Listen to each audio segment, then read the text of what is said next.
So this is a podcast, right? Nah, this podcast no. is canceled. Yeah, it's okay. D&D time, Yeah, remember? this is Oh, our D&D okay. forever. we're role-playing Roll for initiative. podcasters. Is this hyper meta Uh, yet? If I rebrand the Hello. podcast as a D&D campaign where we're playing podcasters, will people watch it? Hello, my name is Bird. It's very good to see. That would be weird. We do meta the podcast podcast. and all of our characters from D&D. Bird tells a What? joke, then rolls a dice to see whether or not it lands, and then we all have to laugh if it's successful. I mean, Knowledge check. Have you heard about Alan Wake and what's happening in the news? Keith, remember time when we played D&D? Roll. I Like do a not. weird Family Guy critical cutaway gag critical now. fail, and then all the D&D videos are deleted from my channel. I know I don't remember Bird, and I never Lucky will. there was Family Guy. Lucky there was man who positively can do all the things that make us laugh and cry. That man knows kendo. He is Family Guy. Like you have black belt in kendo. Yo, alright. Welcome to Four Nerds Save the Universe, episode 26. We've given up on We've been making playing sense since D&D the end. lately, so that's been a lot of fun. yeah. Do we want to talk about that, I guess? I have a question for Wander on the topic of D&D. Yeah. I guess we can make this a meta podcast about the thing that... Well, I mean, we ended Whatever. the last podcast with the That's not even D&D meta. That's campaign, just a topic. So, yeah. Eh, So whatever. So I have a question. You've been working on the story, which you don't talk about very much outside of this. Is the story you've been working on the D&D campaign? oh, you mean the thing I've been writing? No, No. they're completely separate things. That's cool. That's kind of what I Yeah. wanted to hear. I would Yeah, have been a I've- little bit sad if you had, transformed it. No. Mhm. I would say there are similarities, but that's just because everything is tangentially related to Dark Souls. So, I mean, Kind of. I do pick up a teensy bit of the Soulsian influence, but Yeah. I mean, who am I to talk? The things that I've been writing that I don't talk about either, Oh, no, those are Necromancer so 2. Dark Souls influence that it's not even funny. But yeah, whatever. Are you concluding the Oh No Necromancer saga? The Ono Necromancer. Is there a Necromancer class in D&D? Well, there is one now. yeah, clerics Bird, and Darth, or warlocks and or there's- I don't know. Death There's touch also walk wizards across. that specify. Yeah, there's a necromancy spell school for wizards. There's an amount for clerics and warlocks in at least 3.5 got the ability to cast raise dead as much as they wanted. So I had a bag full of dead people to just throw Oh, I at thought we were things, which talking was about amazing. necromancers in Dark Souls. Oh no, I guess there's those Well, yeah, there's ones that dark were in the magic. graveyard, Yeah, right? the question you asked, Bird, was are there any necromancers in Dungeons and Dragons?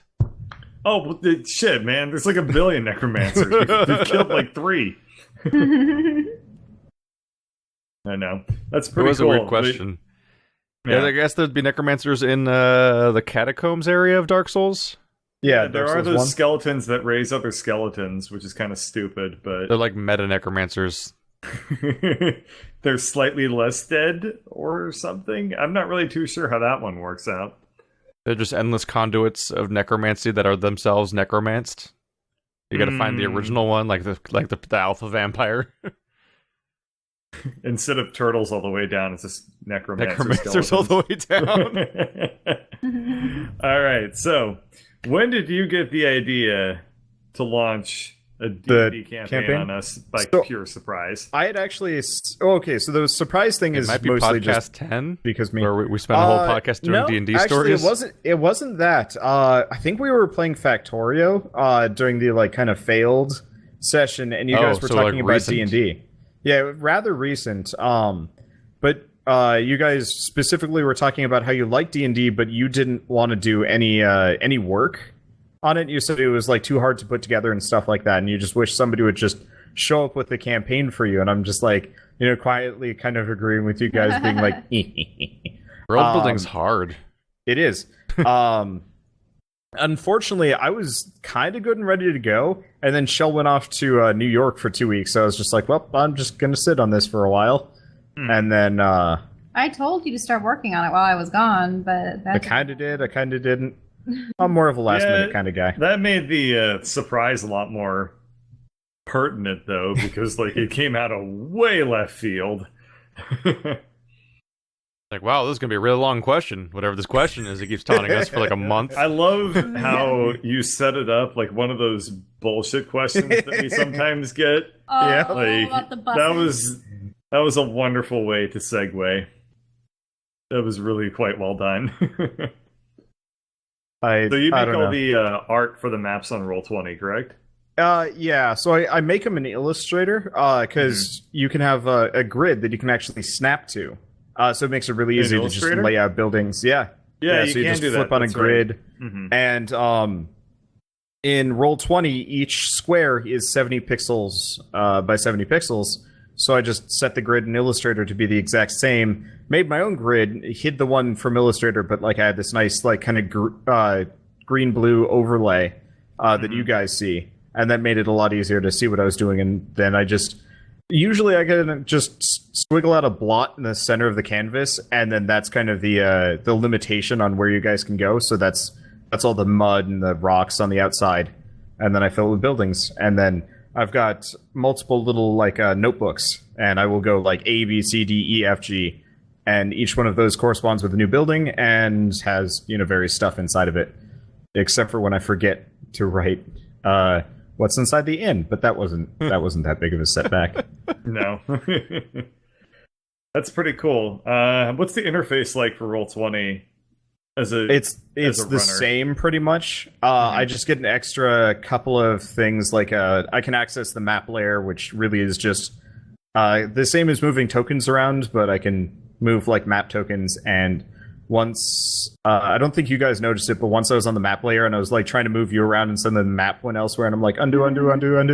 Because that wasn't good. Okay. But yeah, they don't actually have that much for tools, but you really don't need it. There's a lot of like kind of like private roles and like secret things. The one thing that's really cool and kind of a pain in the ass is the sight system. You know how I like show and hide stuff for you guys? Yes. So I can control each area and like where that lights up and stuff. And if I pay $5 a month, they actually let you do complete line of sight. But I don't want to do that because that would require me actually like designing or like kind of painting in every single barricade and barrier and whatever. So line of sight is actually like a limited thing. I didn't want to do that, so You'd you have guys to just manually place every vision barrier in the entire game. I didn't want to do that. I think a number of their pre-made tiles already have that done, We'll have but that since I built in. refuse to use those, then yeah. So I'm just going to do it manually, and we'll go from there. The best way you could probably do it is, well, I guess, yeah, if you do it based off the tile, that probably makes the most sense. Yep. But another thing that they could have done would be to have like a lighting mask, where you basically go through with like a second layer on top of your map layer, and it's just a binary mask of 0 and 1. And like 1 means you can see, 0 means you can see through it, 1 means it's a wall, and then they put that into their lighting engine. That'd be one way they could do it. But that really, from the artist perspective, that still doesn't really save you a lot of time. It's a pain in still the a butt. pain in the ass, like one way or the other. So.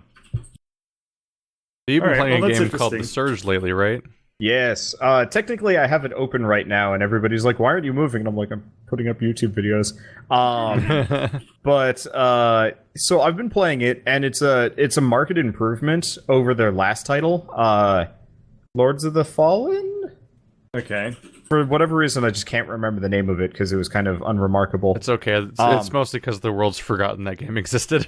Yeah, I actually really liked the idea of Lords of the Fallen. I thought the character design and the enemy design was really cool. It's just the game itself was so bland that Lords it of the kind Fallen of is one of the only games I've played to completion where DLC came out and literally nobody ever asked me to play it at any point. That's pretty funny. But so the Surge plays kind of fairly similarly. It's actually maybe a little bit more Bloodborne style because like you can't. So I guess one of the things that kind of makes the Dark Souls style not work is you can't block and move at the same time. And it's a very like mobile game with multiple enemies. And so if you hit the block button, your character just plants his feet, raises his arms, and just sits there waiting to get hit. And I'm like, this is everything I don't want to do. So generally, you're dodging. And you all like over your the place. shields, Wander. Oh yeah, they even like in the beginning of the game, they're like, okay, do you want to be like slow and durable, or do you want to be like fast and quick and kind of flimsy? And then almost immediately you get into the game and you're like, I'm not going slow here. I can't. I'm going to die. I'm into the second zone of the game, and the first zone is actually fairly well balanced. The enemies can kill you, but like you can trade blows and not die. You just have to kind of manage your health. The second zone of the game is every enemy can two-shot you, no matter what kind of armor you're wearing. So I'm just like, well, I guess I'm going fast now because all of my other options are death. Yeah. So I had a rage quit moment the other night. There's a bridge. It's got a robot. The robots are really frustrating in the game because they've got these shields that cover their entire front half, and they're on caster wheels, so the only half you're fighting is the front half. So you have to just sit there wailing on the invincibility shield. And because like if you try and strafe around them, they just turn seamlessly with you, and you're just burning your stamina trying to get behind them. And what you're supposed to do is like kind of back off them and lure them into attacking you. But I keep fighting them in small rooms, so they just hug me and set the room on fire around me. So I found standing as close as possible to them breaks their AI, so they just stand there staring at me, and then I chip them away one damage at a time. I got really sick of that. I was going to say, that sounds like there's one thing I really don't like in a video game, and it's where something is very difficult, and I end up finding a strategy to get around it that makes me feel like a moron while I'm doing it. Yeah. That sounds like one such strategy. I think my problem is like the game does actually have like a decent skill cap. Like if you're good at getting around and like avoiding hits and stuff like that, you could probably just not take any damage. It's kind of designed that way.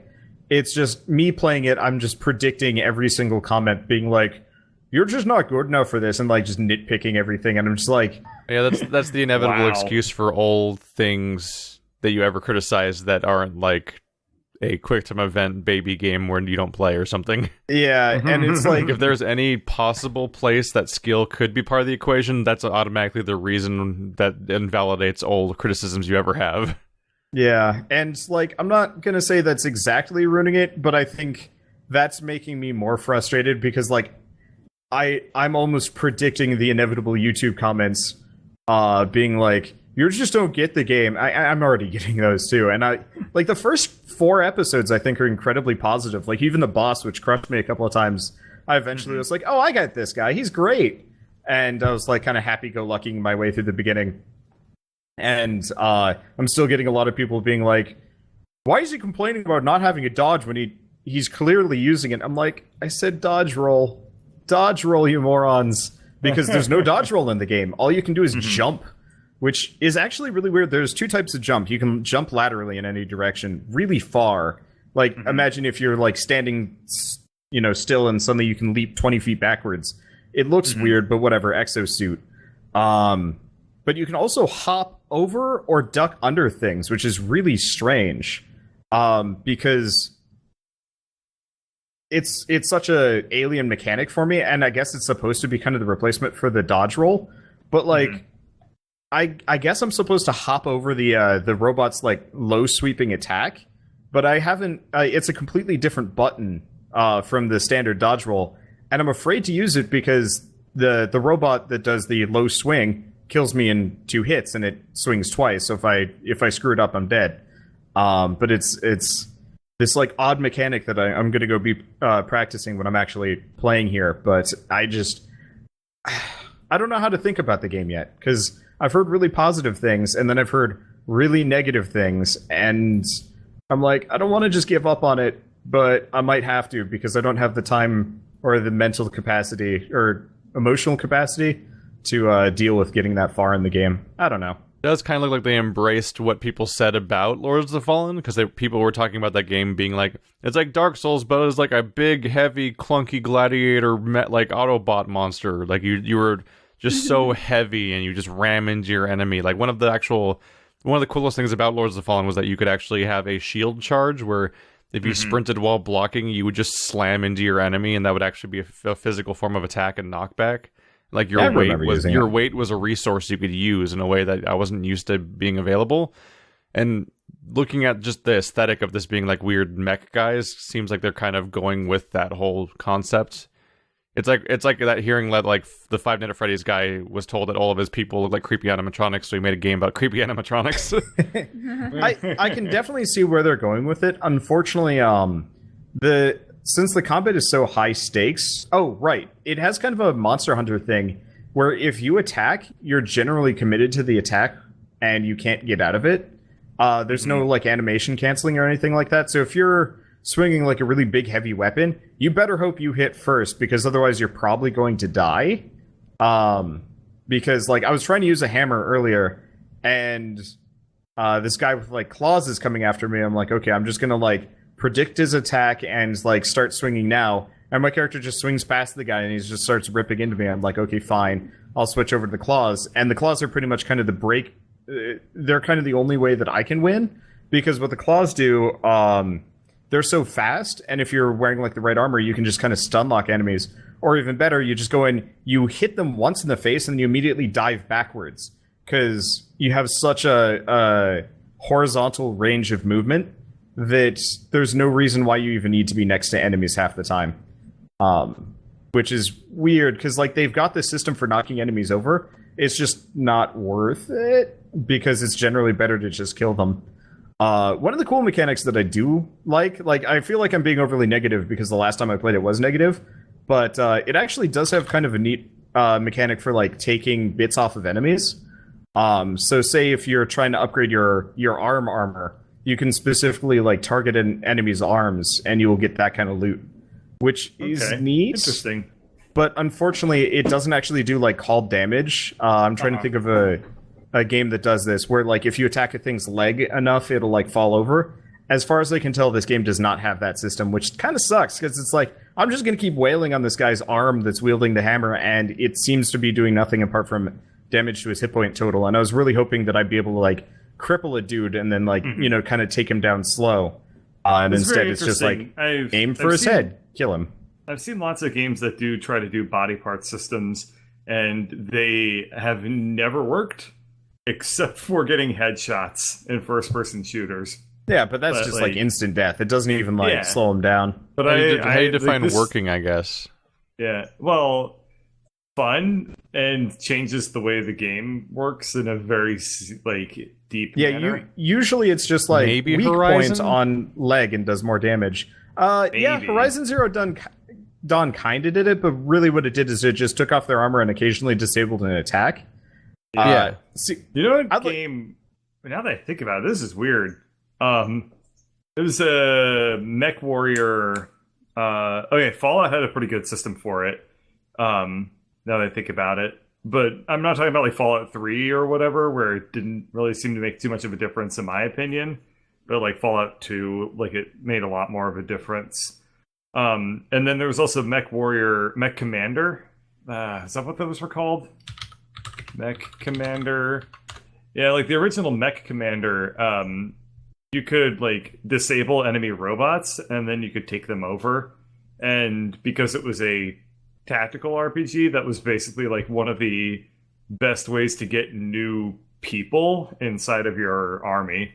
But aside from those examples, very rarely does it like make any sort of deep impact on the game, I think, to have body part systems. I think Dauntless is supposed to have one. I really just want a body part system where like you hit the leg enough and it can't move as fast, so you can do other things, or like I guess like Dark Souls kind of had it where like if you cut off the tail, it couldn't do the tail attack anymore. Dead Space? Not really. It didn't Dead make Space's like core gun was the like limb shooter offer.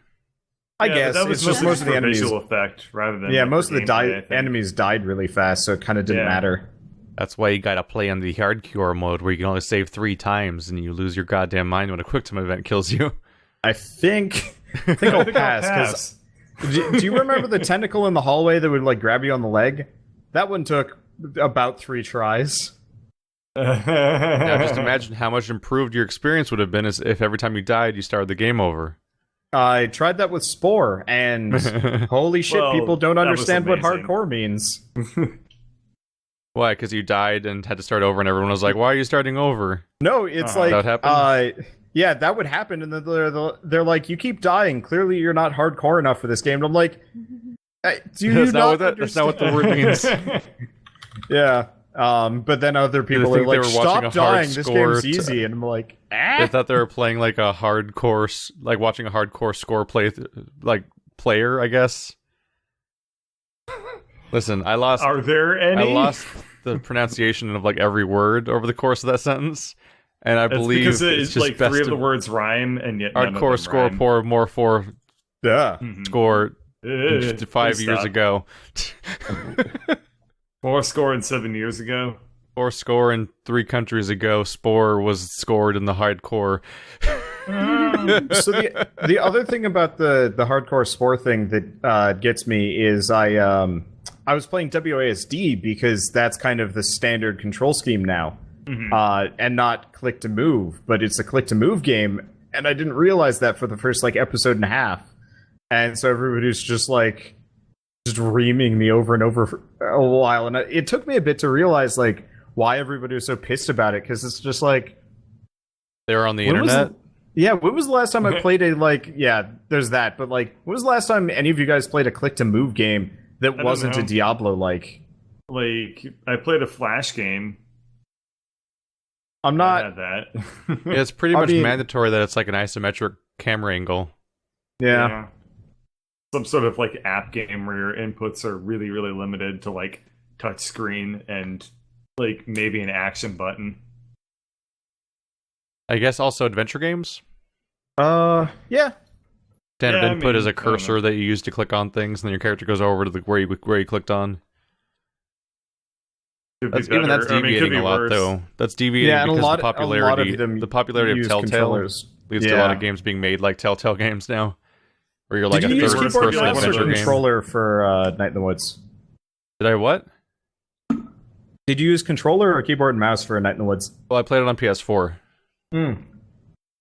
Fair enough. So de facto. Speaking of playing things on PS4 versus console, actually, I played Little Nightmares recently on console. Right. You probably played it on PC, right? With WASD.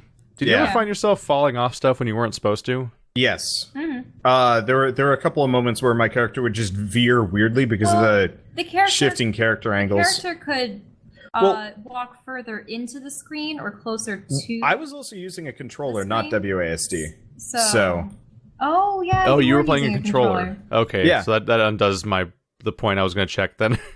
what were you gonna say? I was going to check to see if the controls worked better for you with WASD, because I had issues with it. No. Oh, 'Cause, because like- I'm wondering if with WASD, if you positioned yourself in such a way that you were walking across a bridge per se, and you just held is it D? That's right. Yeah, I find yeah. myself wondering if the Then you level could go might have been straight. perfectly oriented for like having 4 directions at times. Yeah. So I That's- recently played through the game, and just to reiterate what Wander and Shell was saying, like, yeah, it's a really cool, atmospheric, creepy little platformer game that's incredibly heavily inspired by stuff like Limbo and Inside and so on, like very much so.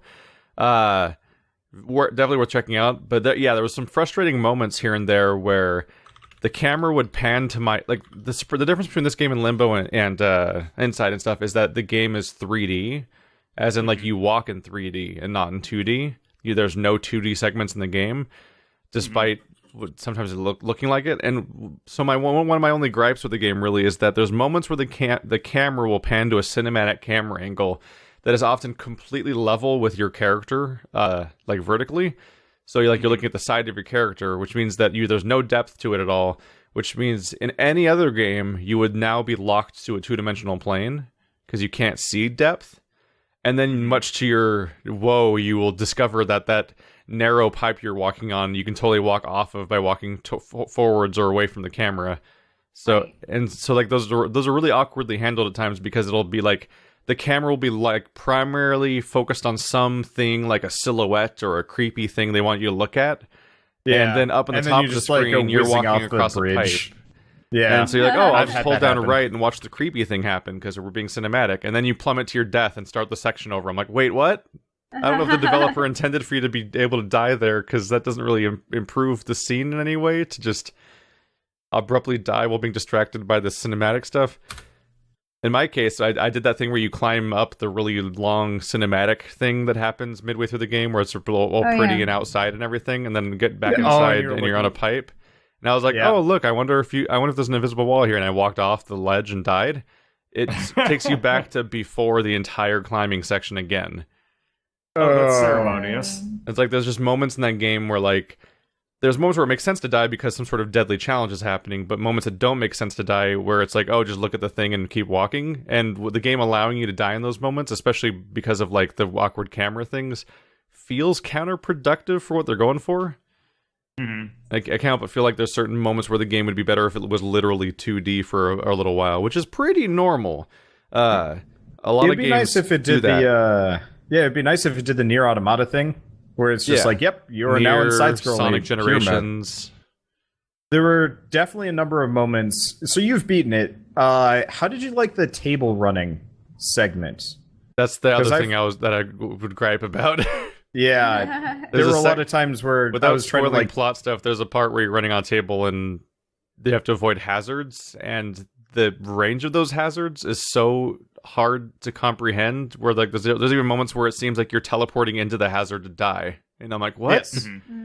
There was one point where do you remember when I think you were on the elevator with long arms, and you're like hiding in a box or whatever? Do you remember that? Oh, yeah. Those ones. Okay, so I all just the sat gnomes, there and hid, and that was the whole segment. Yeah, so you can actually escape before him.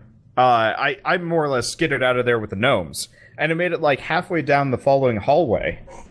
And my microphone is now through the door. No. I made it out of the door. I made it into the next room, and then like his arm kind of peeks into the room, and then suddenly I'm like shooting backwards into his hand because you were never because the game did not want the game was not willing to let us go ahead of him because he was supposed to go into that room and disappear. You were borking the game.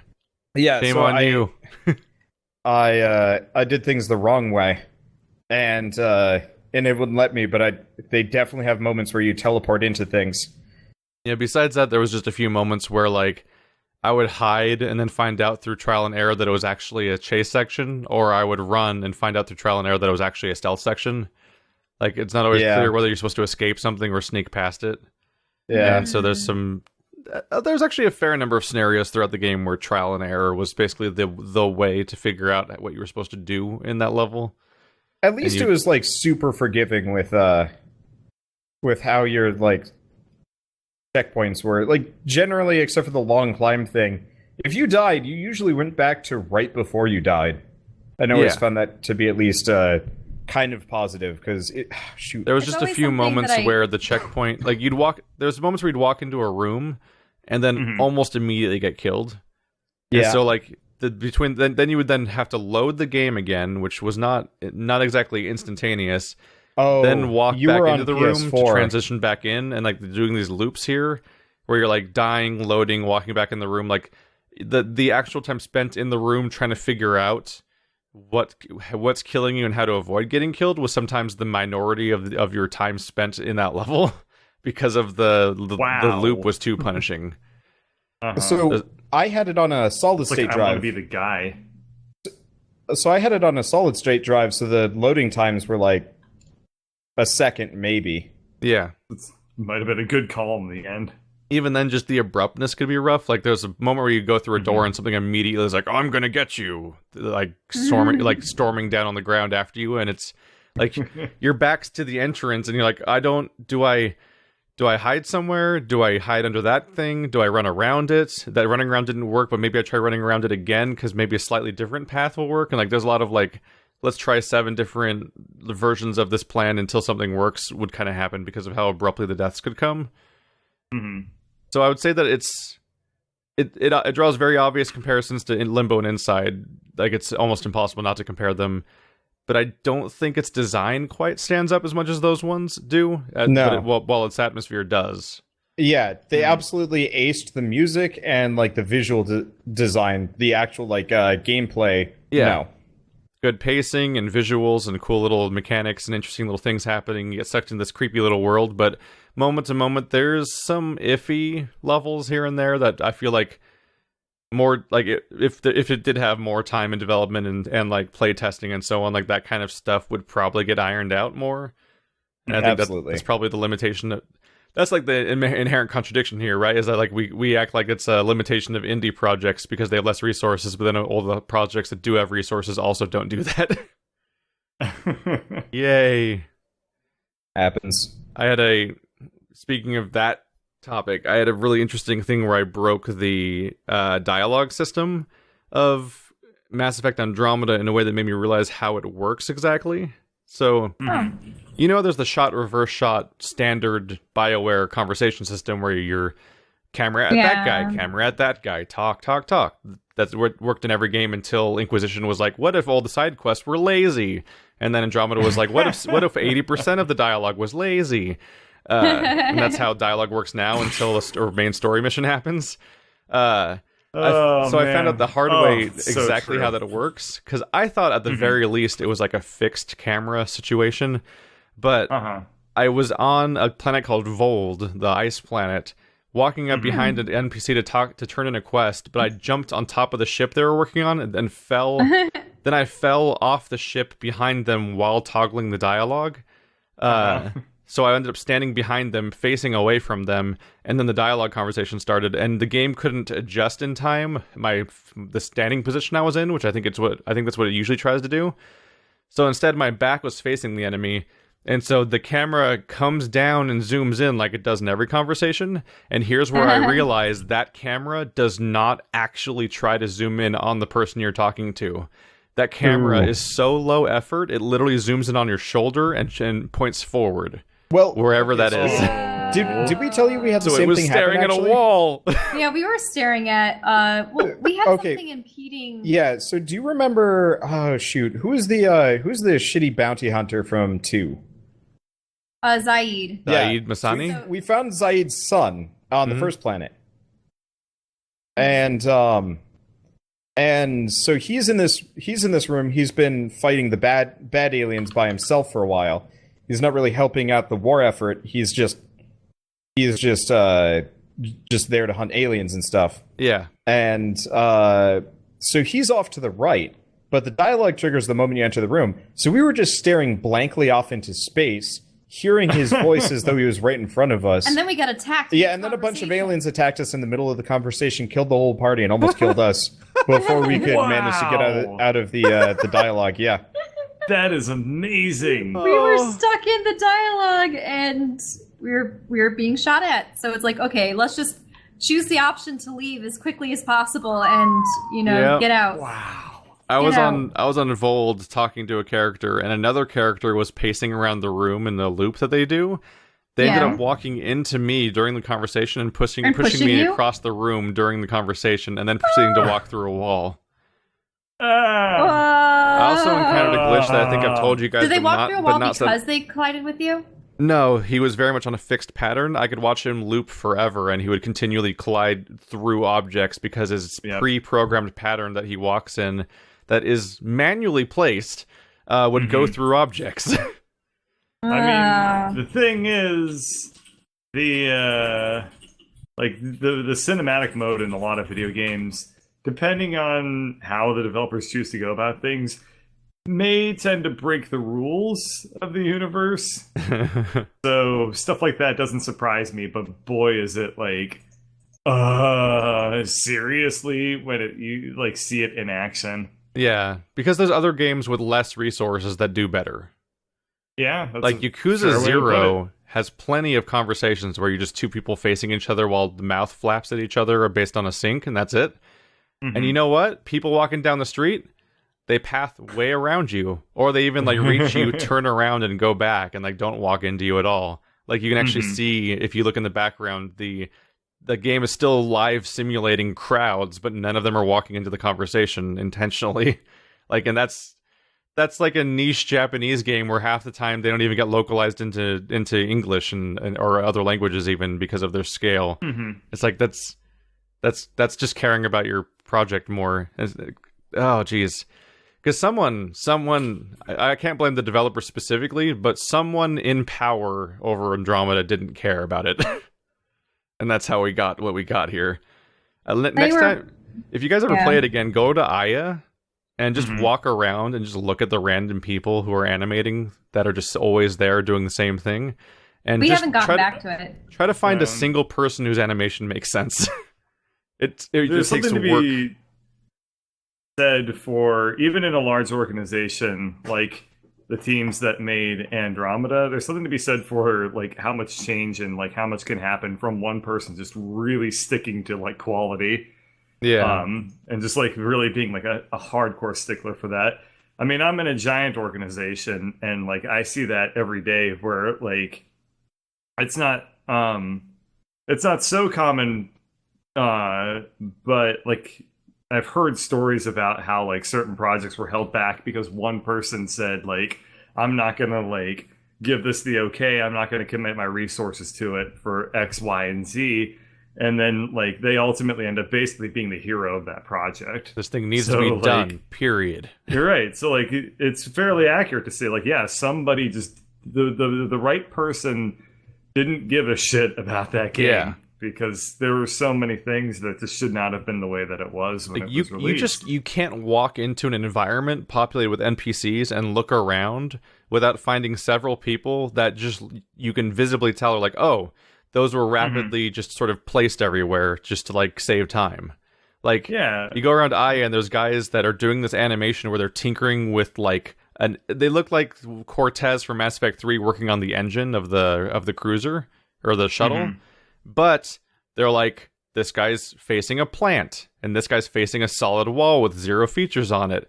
This guy's standing in the middle of the room facing nothing, and they're all doing the I'm working on a shuttle animation, including hammering and knobbing and twisting. Yeah, and I'm just like, what the fuck? Like, this isn't a finished game from the biggest publisher? And it's like, it's the sequel to what might be the most successful, like, single-player RPG franchise on Western audiences, like, period? Like, what Western RPG is bigger than that? Like popularity wise than the Mass Effect series. But Diablo's multiplayer. Yeah. That's like a totally different you were monster than like these like single player narrative RPGs. Witcher 3 really made before waves Mass Effect. deservedly, but Mass Effect is like the ultra successful franchise. And that's the Old Republic I guess done maybe well, the that was one their exception earlier would be games. Final Fantasy. oh, Elder Scrolls is a good point. And Elder Scrolls, yeah. Elder Scrolls Fallout. Yeah, so apparently there's a ton, Keith. You need to pull your point out of your own ass there. It comes to no, mind I because of the agree. baffling thing of just like I hear about like the disparity at times of popularity between Dragon Age and Mass Effect and stuff like that. I mean, people that I know who don't play video games or who only play video games a little bit, their favorite games are like the Elder Scrolls and Mass Effect. Yeah. Yeah. Those are the two that everybody Madden. knows. Did you guys hear about That's an RPG. It's all you're playing is fucking John Madden leveling At up this your ability point, to draw I think circles. football games might be RPGs. They fucking Manager scare sims, me. anyway. So did you guys probably don't look at like top 100 lists or anything like that. Just real quick, because I haven't used said it to on the love looking podcast at yet. Metacritic. But there's one other thing. Is I told you guys about this, but we haven't chronicled on the podcast yet.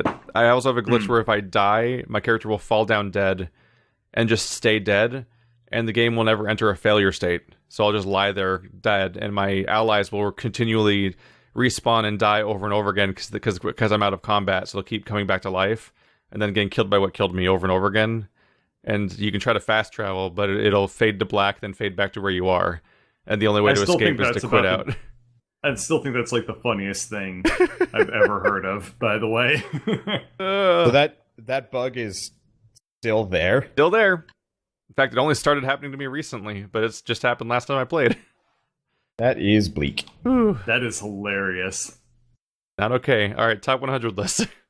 Oh, sorry. I was just going to mention this because I was idly reading it because people were up in arms about it.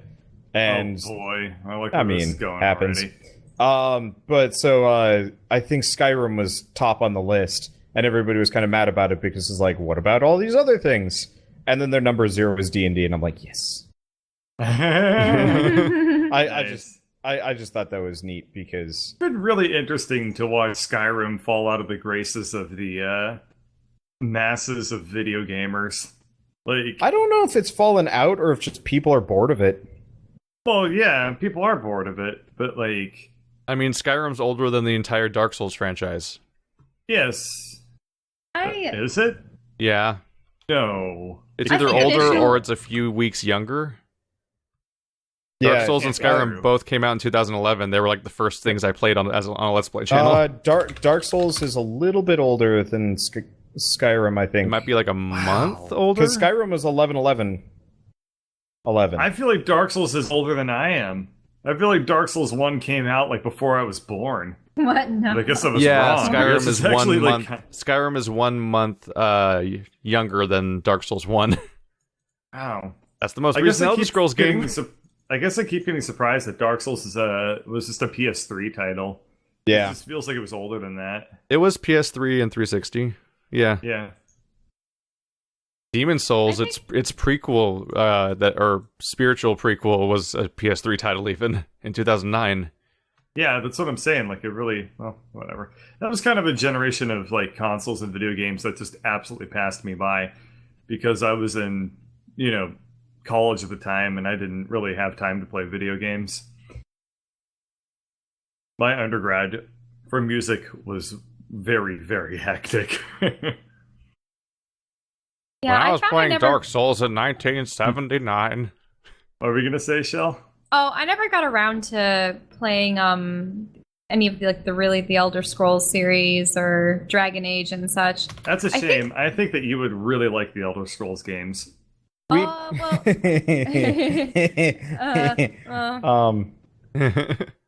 what, the basement? I think that was as far as we had gotten. So once I put Shell in front of Skyrim when we were in college, and she made an orc. It took her about 2 hours. Oh, because the character creation's important. And then she saved, and then she quit, and then she never went back to it. I got past the dragony part, but the thing is, I prefer very colorful worlds and not necessarily lightheartedness, but So you'd have to play Oblivion. I was going to say he would really like Oblivion then. Yeah, Oblivion? probably. That game Okay. is saturated as all hell. Yeah. Okay, because I've noticed Especially in everything. people's faces.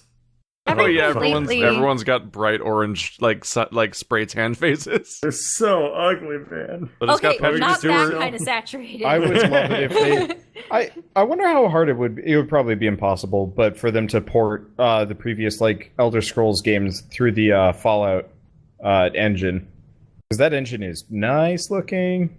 Here, I'll Isn't give the entire Shell a world of picture in the Oblivion- podcast. The podcast But- Slack, not Slack. Mhm. Discord. Uh-huh. Isn't the entire Yeah. world of Oblivion contained within the data of Skyrim? Like, at least the terrain is, right? Maybe. I've heard Yeah, something like, like that people before. found out that- I think it was used for scale or something. Oh, maybe. But, people found out that if you, just leave the world of Skyrim and go south for a while, you wind up in Oblivion. And then if Yeah. you go even further, you wind up in Morrowind. I don't know if the whole world is there necessarily, as in things being in it or even buildings, but I think the The overall entire city. I think the topography shapes are all there because it's Mhm. math data basically, but it's there to to keep track of the scale of all these Oh. continents next to each other. You're right. That's probably a good point. They probably just made that so that it's like a generic map that they just port from game to game. Yeah. Or at least going forward, they can probably just use it, and then they can have everything be It's probably just scaled mathematically correctly. extrapolated where the coordinates go, and where as opposed to being actually something that takes up a bunch of data. Well, Or has there's- assets. under the hood. There's absolutely no difference between a mathematical extrapolation and the data, I guess. Well, I mean, But- when you manually make a region, you're going to have assets for it, as opposed to Right. here's the This is the model. here's more of here's your- the your here's mesh. just the mesh for the coordinates. Yeah. Yeah, okay. I was being pedantic, but that's okay because that's me. I'll pedantic you in the pedantic, You shouldn't have said that. but I did. I know. I can even add an echo effect to it if I want to. What, he's just gonna go in and post and just be like, "All pedantic, you're pedantic, dantic, dantic, dantic, dantic." Just fades to black. I'm gonna do none of these things and forget this entire That was conversation four happened. nerds. Save the pedantry. Save the commentary. Yeah. So I kept. We're not even an hour in. How can we be this stupid? I don't know, but I yesterday think I tried playing Skyrim like 5 times. I got Did like, you get into it? No, I got like 60 episodes in, and then I just had to stop because I ran out of time. It's actually kind of fun if you just take it as like relaxing time. I think the furthest I Yeah. ever would get was like getting like my first dragon shout by visiting a bunch of boring old men on a mountain. I haven't done that yet. The trick is you just don't do that. But it's just like when you you're actually- walking around, I'm like, there's generic barbarians and there's some generic wolves and everything's gray and sad.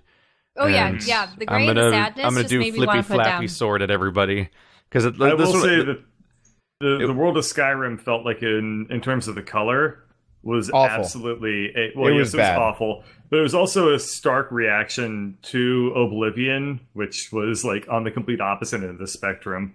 Oblivion, everyone's got spray tans and they have like bright neon hair, and then in Skyrim, it's like, look at our snow. It's colored like snow, unlike the other snow-colored snow that we have in a pile behind our snow. It's very, very like grim. Elder Scrolls Right, and- California and Elder Scrolls Wyoming. And for me, when I want to see a fantasy world, I don't want to see, typical drab environments. I want to see massive trees, with brightly colored bioluminescent moss and interesting Oblivion creatures. has that all over the place. Okay. Yeah, Oblivion's beautiful. It just has the main criticism Oblivion gets usually is it doesn't have art direction. It just has art. It just put everything in there. like I'm playing That's Morrowind pretty right fair. now, and it's so cohesive. And Oblivion is totally. It looks like assets, just sort of like almost like they found assets in a basement, and they look like this, they look like they're of proper quality level with each other, but like they just feel like disparate assets thrown together for an RPG in a weird sort of way that usually isn't the case. But it is really pretty and colorful, and I think that was enough for me because I played Oblivion at launch, and I just really enjoyed wandering around and looking around and stuff like that. And I would just do you got things. your horse, and you just wandered, and you just heard like do do do do do. Yeah. And you're like, Yeah, this is and- my next like 2 hours. Yeah, on Oh, set. definitely. And I think that's part of the reason why I couldn't get into Skyrim and some of the other games, because I just it actually was depressing, and I'm just like, why do I want to explore this world? I feel like also Skyrim was paced to be a little bit more popcorny, and I felt like I could never get into it for very long periods of time as a result. Like with Oblivion, I could sit down for like an hour, 2 hours. With Skyrim, Also- like 20 minutes. Was there, I know that they're really heavy on all the side quests and stuff, but were there any like overarching things that would still draw you through, or was it very weak and you had to find it? There was lots of chosen one overarching man in both But, games, and you're going to be the Yeah. chosen one to save the chosen from the world of the chosen one. Oblivion had really cool overarching side quests outside of the main quest, where you did these guild quests, and they usually had very long arcs to them, especially the Assassin's Guild. In Skyrim, they also had The that Dark going for them, but Brotherhood. it wasn't as cohesive. Like the Thieves Guild quest in Oblivion, you did like a bunch of quests where you kept like building up towards the last quest, which was really long. And like had you do a bunch of like all the things Quest that you where like, you basically become the set Grey up. Fox. Yeah, there's a bunch of quests where you set yourself up to like pull off this gigantic heist. That was really great. And then there was also this quest line for the Dark Brotherhood, where you which did a just bunch of starts in assassinations. the coolest way, because It does start really like cool. the way that Dark Brotherhood happens is that there's no NPC, as far as I can tell, in the game that like lets you join the Dark Brotherhood. Like you never can just walk around and just start something. You literally have to murder somebody in cold blood that's not aggressive to get the equivalent of like a Dark Souls like sin on your character. Basically, like you have to commit an actual murder. Then next time you sleep, the Dark Brotherhood arrives at your bed to recruit you. It's the creepiest shit, and that's It's how the quest line amazing. starts. So yeah, there's like this quest where you basically just keep going around the countryside. You pick up these dead drops, which are just like little scrolls hidden in like knots of wood and stuff like that. And they tell you like go to this location at this time and kill this person. And like you just follow all of these, and then all of a sudden the head of the Dark Brotherhood catches up to you, and he's like, "Stop! What are you doing?" And it turns out that like somebody had been intercepting all the dead drops and replacing them with different messages to kill members of the Dark Brotherhood itself. So you kept killing like your fellow assassins until they finally caught on to what was happening. And then like you do this like big quest where like all of a sudden you turn around and you have to find out who's been messing with the dead drops, and you go, it's so creepy. Isn't that the quest where you go to like this lighthouse and like in the basement there's a decapitated head and all the walls are covered in blood, and it just says things like "I miss you, mommy" and like stuff like that. What? Like, am I remembering that correctly? And this is in the pretty really colorful bright green game.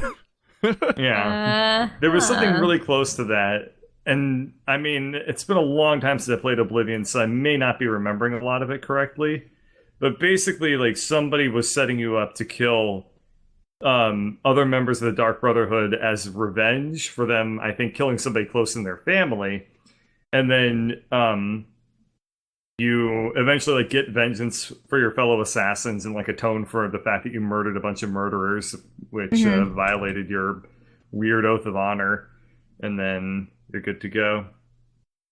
The other thing that I really liked about like the Thieves Guild was because they were very explicit about it not being the Dark Brotherhood. And if you murdered people on Thieves Guild's quests, they get pissed at you. You would either fail or you wouldn't get good rewards. And they would very explicitly say that all the time. I did that once. Yeah? I knocked a dude out or something like that, and they're just like, nope, that was a no good. Yep. Yeah, if you kill someone in the Thieves Guild, you get kicked out of the Thieves Guild and have to pay a fee to even undo like their current condition with you to even allow you to get back in the guild to continue. Oh, right. You gain a rank of like exiled or something like that. So are they trying to be like the kind of honorable thieves? So, we don't want to harm our Mars there. There are tons of rules with Thieves Guild stuff. So like you have I've to been looking into Morrowind stuff too, and even those ones, like they'll give you a clear objective to steal something, and if you kill someone, then that like just undoes the thing. Like someone was like, get me the key to that manor, I want to steal from them, and that kind of stuff. And then like you could just kill the dude and take his key, but they're like, what the fuck? Like that's not obviously like, not that. There were all these like systems in place, right? Like that was one of them. Things that you stole, you had to sell to specific people. You couldn't sell it to general merchants. You had to like launder it, basically. In Oblivion, you that can find was a really fences cool for your stolen goods. That was a really, really That's where great I learned the system. word fence. In that I learned that from Pawn Stars. Because you never know what's coming through those doors. Disgusting. You disgust me. So to this day, How much Pawn Stars? I don't know. What? How much Pawn Stars have you seen, Bird? I saw like the first couple of episodes, and I thought that show was really cool. And then I found out that they hired actors for all the people, and I lost interest real fast. Oh, I'd never seen it before, but I saw their like really cinematic intro, and I'm like, this is fake. Growing up, this is fake. My mother would always watch The Bachelor, and that's reality. Yeah, I was watching it and with her, and I just go, it looks like they're in the same clothes as they were on the date. Like, how are they stopping to talk about specific instances of their date before things have happened? Kind of thing. Like, do they take them aside afterwards and show them footage and like script them, or do they? So a part of me is wondering, how much of that is completely scripted? And then there's always the one person they hate, like, so and so is spreading gossip in the house, and the mandatory villain. Fuck Pritchard. When I was living with my dad and my stepmom, I eventually had to stop watching TV with them because they would get mad at me for noticing all the obvious shit that proves that everything they're watching was fake. And like I guess they want to believe this crap, but like it's so much of reality television is so blatantly fake because a lot of it is like completely made up drama in editing and stuff like that. Like an event will happen that's often completely vanilla. Then some random assholes will talk to the camera later, and they'll re-edit the footage to make it look like what they're talking about actually even vaguely happened. Yeah, And they would make it's just zingers terrible. for previews for the next episode, and they would take different scenes out of context. Yeah. So when you actually see the scenes in the episode, it's like, wait, so that wasn't because of that. And, this person wasn't reacting to this. And I lose my mind seeing stuff like the Pawn Stars back room where like clearly like a scripted skit is happening amongst the employees that are the cast of the show, and it's like supposed to be genuine dialogue or something. Oh man, what those great characters, that's just how it is in their work. I'm like, this is all written by like a 2.5 Men tier comedy writer. Well, I mean, the way they deliver their lines is so like, hey Chumley, what do you got in your hands there? I have a guitar. Thank you for asking, Big Hoss. Oh no, I dropped the guitar. Chum, you're gonna have to work double shift tonight. Oh no.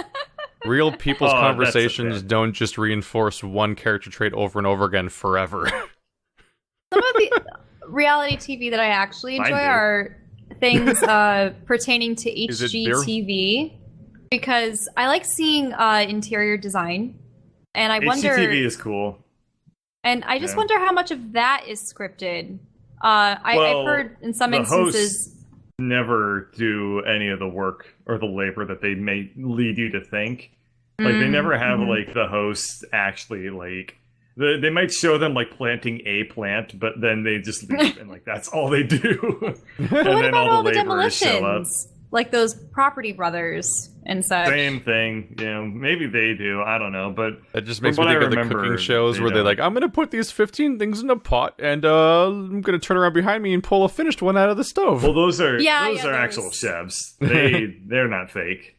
Bird, you need Unless, to send like, me your I like to cooking say footage so we lie. can do the second episode. Alright. Yes, we You need to send him your cooking footage so that this podcast can stop having him talking about the cooking footage you haven't sent him yet.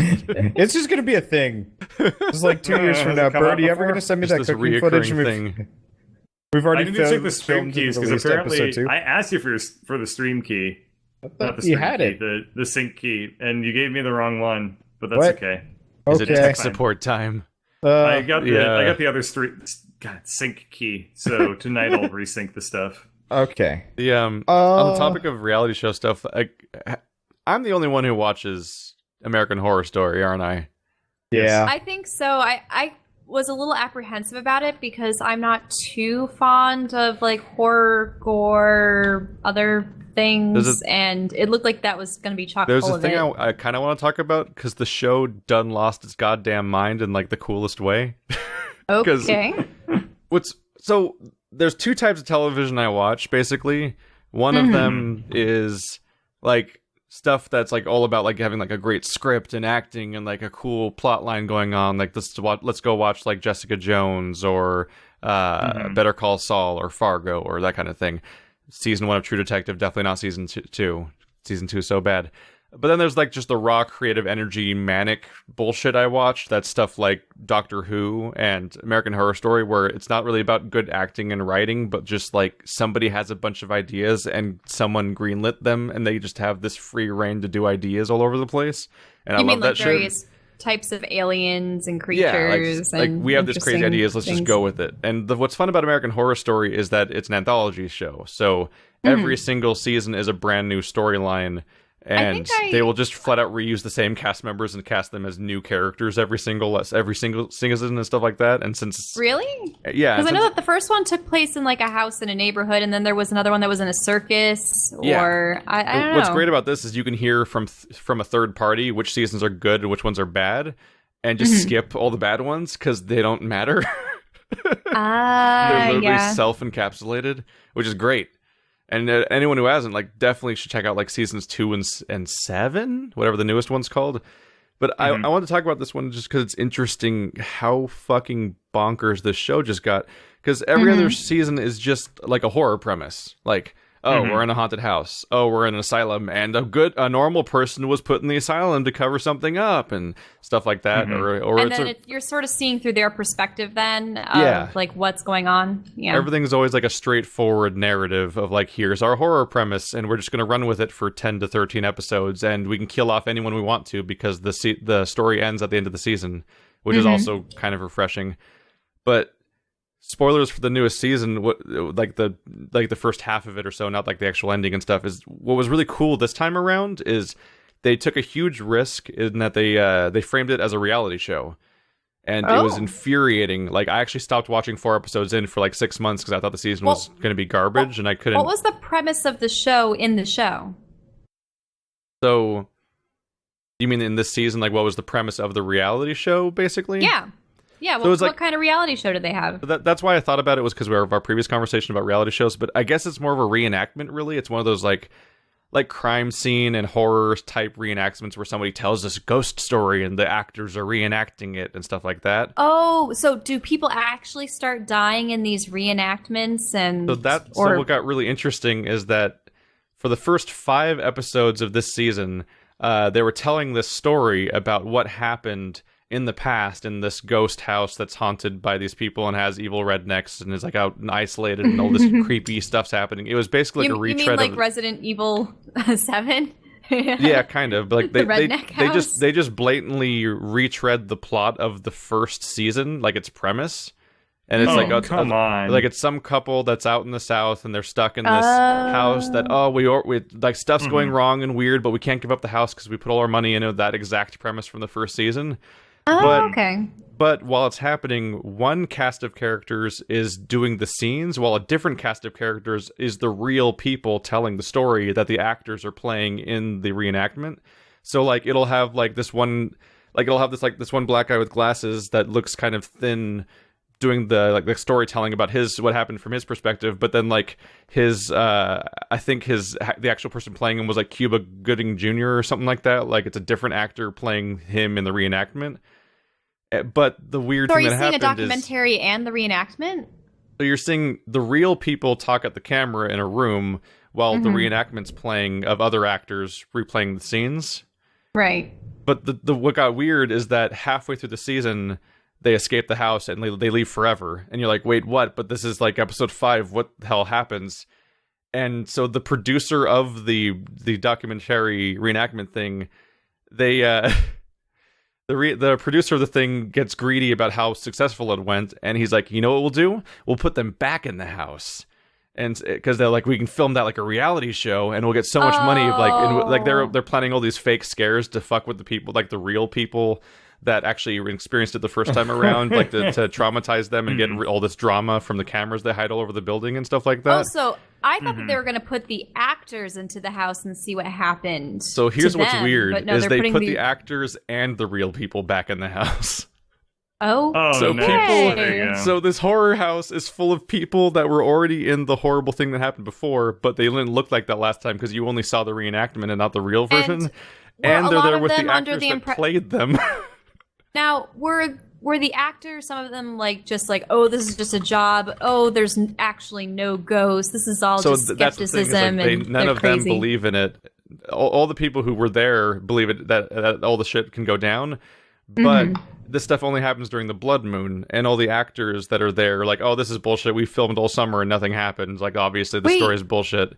Wait, the blood moon? I'm just thinking of... Yeah, Zelda so like the actors didn't film during the blood moon, so they don't know that any of this stuff can actually happen. They thought they were just filming a stupid story that they were told and stuff like that. And so you have this big population of people, which is the real characters and the people that played those characters that think they know them and think that they know this is all a hoax. And then, of course, stuff actually starts happening. And how did the show convince the people to go back? Did they pay them enough money? Did they why would the people that already experienced it consent to go back? So they have different. That's all explained more or less. At some point, we're just going to do a really extensive plot synopsis of everything that happened in the season, but to go into those details. But I just wanted to get that premise out there because it started like, especially by the time you get to the finale and some of the really weird shit starts happening in the show. it starts to go into Metal Gear Solid 2 territory of weird meta commentary of its own franchise. And I'm like, what the fuck is happening in American Horror Story right now? It's a season worth watching, and you can just start there. Here's a question. Would they ever show people, say, like loved ones, family, or just plain viewers of the show reacting to what's happening? Like, was there an outside person who was an avid watcher of the show experiencing, like, watching this, and then they're like, maybe I'm going to go and see what's happening over there, or anything like that, or not really? They very heavily go into elements such as what happens when you make this murder house famous that everyone thinks isn't actually real, but is actually real, and now everyone knows about it, and what that kind of fallout can be, and when people try to visit this horror site, like you're doing a horror tour, or people going to like horror conventions about the movie and like how it changed their life, that you're then like hugging the actor and all these other things. Like there's so many different avenues that get explored, because it's like a really weirdly thought out, neat little season of a show, and you can just skip to that one, which is great. So I'd recommend taking a look at that. That's TV got weird. There's some really weird, crazy stuff happening on TV right now. Okay. Yeah. Yeah, that sounds intriguing. Speaking of TV, I just finished catching up almost all the way through the new Samurai Jack season. Oh. How is it? Par excellence. It's very good. I haven't seen the original, first off, so I need to rewatch the original because I don't remember it after like 15 years. Well, they nailed the art style of the original. It's almost impossible to tell that it's like been 15 years. Like they must have gotten like a huge chunk of the original talent back, and I believe they did. But I mean, I've only seen the top level credits, like your producers and whatnot. You know, they got all those guys back, but they're not the ones that are like in there actually like putting down like lines on their whatever software they use. It's surprisingly easy to mimic a style if you're actually good. Yeah, probably. Chances are they have the keyframe animators. If they get the keyframe people back, then they're pretty much solid. You know, you can change out the tweeners a lot easier. They can change out the keyframers. But yeah, they did. The art style is dead on. The writing is great. The timing on everything is great. The fighting sequences are impactful. The whole show is very fluid. It's just really good. And there's only one episode that has like any like overt fan service in it, and it's handled extremely well. So the show is set in the future, and then there's in the future compared to the first show. Like the future of the future. The future of the future. Past of the, So they looked around, they're back in the past again. That would bring a quick end to the show, wouldn't it? It's like the idea of having the future. It's like hearing that like a Star Wars movie takes place in the future, so then you have to like addendum like a long time ago in a galaxy far, far away, but like later but not than that. as long time ago. Yeah, not quite but as a bit long later time. than a long time ago. So there's one episode in this season where they show a whole bunch of really memorable characters from the first run of the series, them being like 50 years older, and them talking about like what their experiences were like and how like Jack saved their lives. That episode is pure fan service, basically, but it's actually extremely cool because there's a lot of depth to the fan service that they draw out, because it's like all these characters that you just think of like, oh yeah, I remember that. Oh yeah, I remember that. Oh yeah, I remember that. And then like seeing them again, I don't know, makes it's heartwarming. Did they tie up ends? Like some of them are grandparents and other things? They did tons of stuff like that, yeah. Yeah, because it's always sad when you have an epic adventure and as soon as the main protagonists become like... there are instances where, especially with like the older hero, like he can become a mentor to some youngling, but then ends up like dying in some kind of heroic sacrifice or something. I really wish that they stuck around longer. Yeah, you don't want to be the Obi-Wan, you know. But it's always nice. You're to see the Obi-Wan for me. Mhm. I really want to read a fantasy novel where, they defeat the great evil, and then it just keeps going. Hmm. Then they That would be like, pretty interesting. like, Dealing with did a you get- massive power vacuum after the Empire collapses. Yeah, well, I mean, Star Wars kind of did that, but they just kept, after a certain point, it kind of became villain of the month, which was That's unfortunate. The thing. What would a story be aside from like a new Well, villain did you guys ever read the actual like Lord of the Rings trilogy as opposed to watching the movies, or no? The I read books? up. I mean, I through read. halfway to the Twin Towers. You have to. Yeah, you have to I read like finish the first book. That's about it. you have to finish the last one to get what I'm saying. So The movies were coming out when I was in high school or middle school. Oh no, middle school. Middle the fir- school the, for the us, first yeah. the first two movies were already out, and I was waiting for Return of the King to come out in middle school. So I tried to read Return of the King, and that's when it became clear that movies and books are not one-to-one translations, and they move stuff around like crazy. Because like the Return of the King book opens with like, I think Merry or Pippin with Gandalf headed towards Minas Tirith, and I'm like, I don't know why anything's happening. None of this was they set up just yet glossed in the over movies. a lot of Right. that. Well, So, no, it's just because a lot of that stuff happened in a lot of stuff that sets that stuff up happened in the last movie as opposed to the second movie and things like that. It's like they get rearranged so you can't go from one to the other. They did rearrange a lot of things. Yes.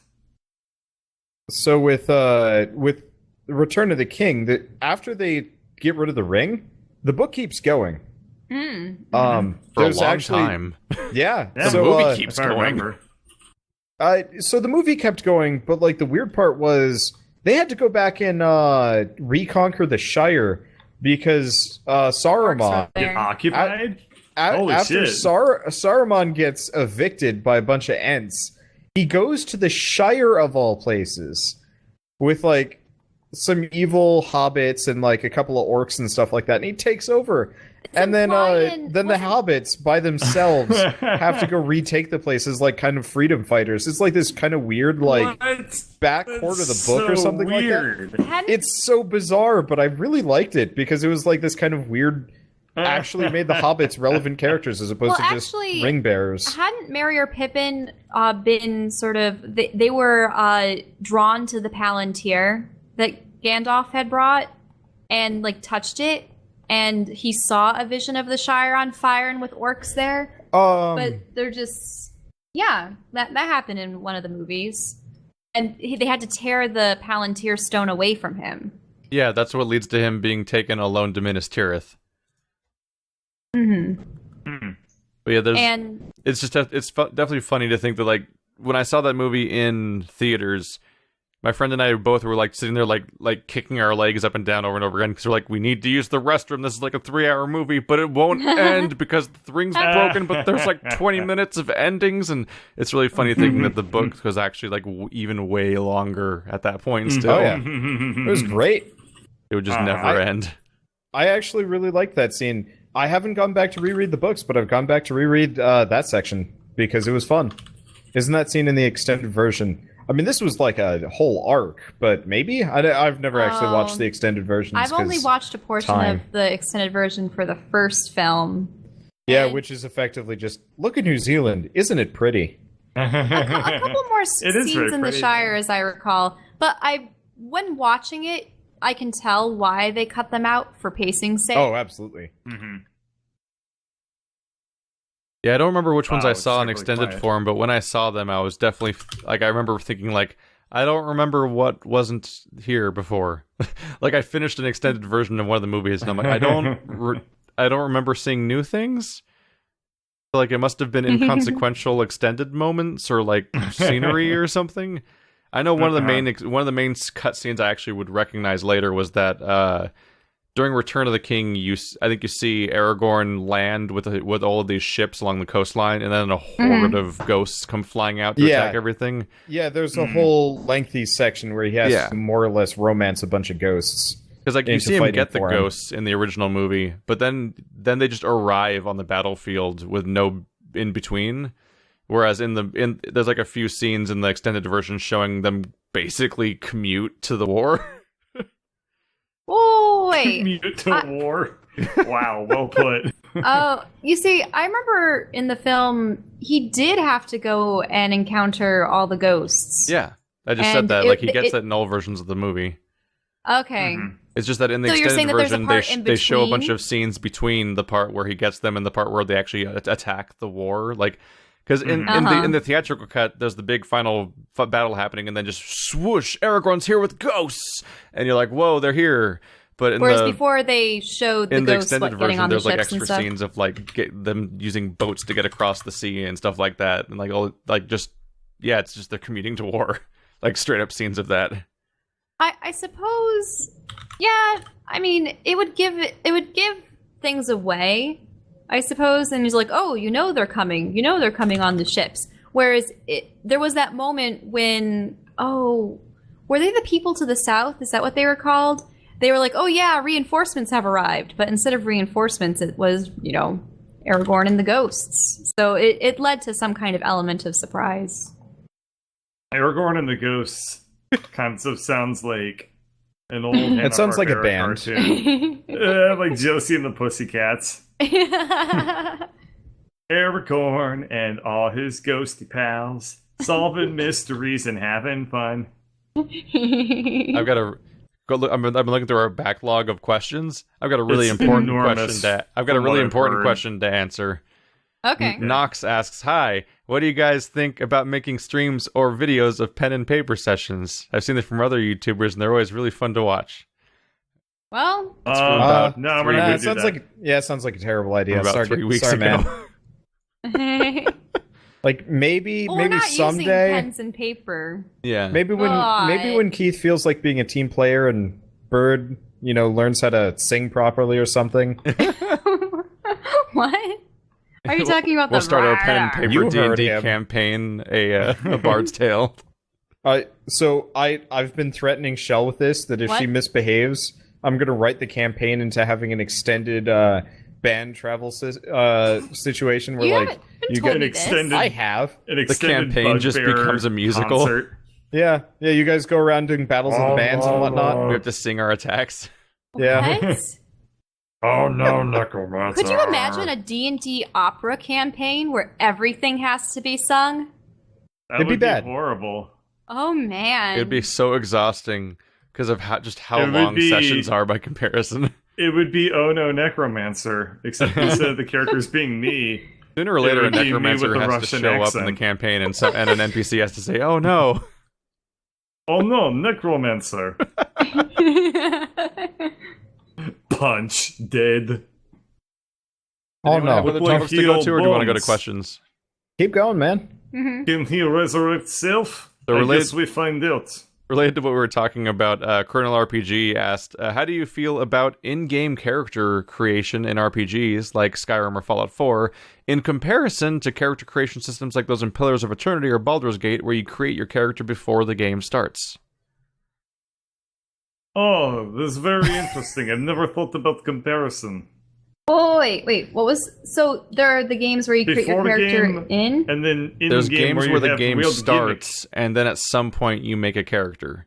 So And then there's games I where you like make that. a character, and then the entire story I always starts. prefer making the character beforehand. Yeah. Because if you make a mistake or whatever, you have to go through all those cutscenes again. All the cutscenes. Especially if it Exactly. breaks. Looking at you, Wagon C in Skyrim. Yeah, it's basically like, do you like making a character before the game starts, or do you like Professor Oak asking if you're a boy or a girl? The other thing is that if you Yeah, make character before the game starts, then you can restart another game with that character. But if Yeah. you make the character during the game, then you cannot restart with that character I mean, I guess ever again. part of the Tied to difference that is, though, there. playthrough. Okay, Bird, we got enough of that yesterday. I'm sorry, as soon as it begins, it's very hard for me to turn it off.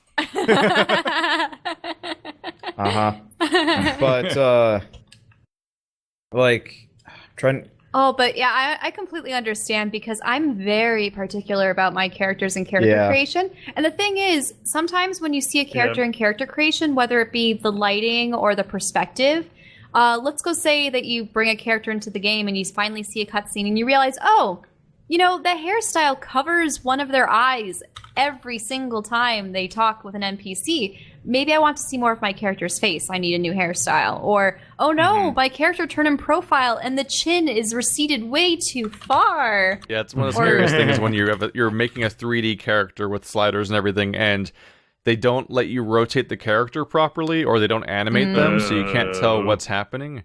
Like, Mass Effect's really bad about this because they would let you... In some of the games, you could use a joystick to tilt your character, but you weren't, like, literally... Like, it wasn't like Oblivion, where you were rotating a camera around you that you had 100% control over. You would press left, and Shepard would do a complete animation to look left, and then stay there and, like, lock in that position.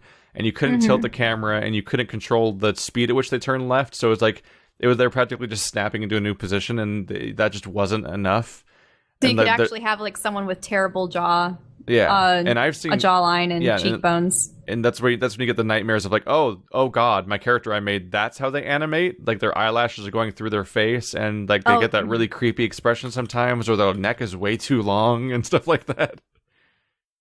Hair clipping through necks. Sometimes when they like open their mouth, something, or like their nose looks fine, and then from profile, it's like sunk into their face.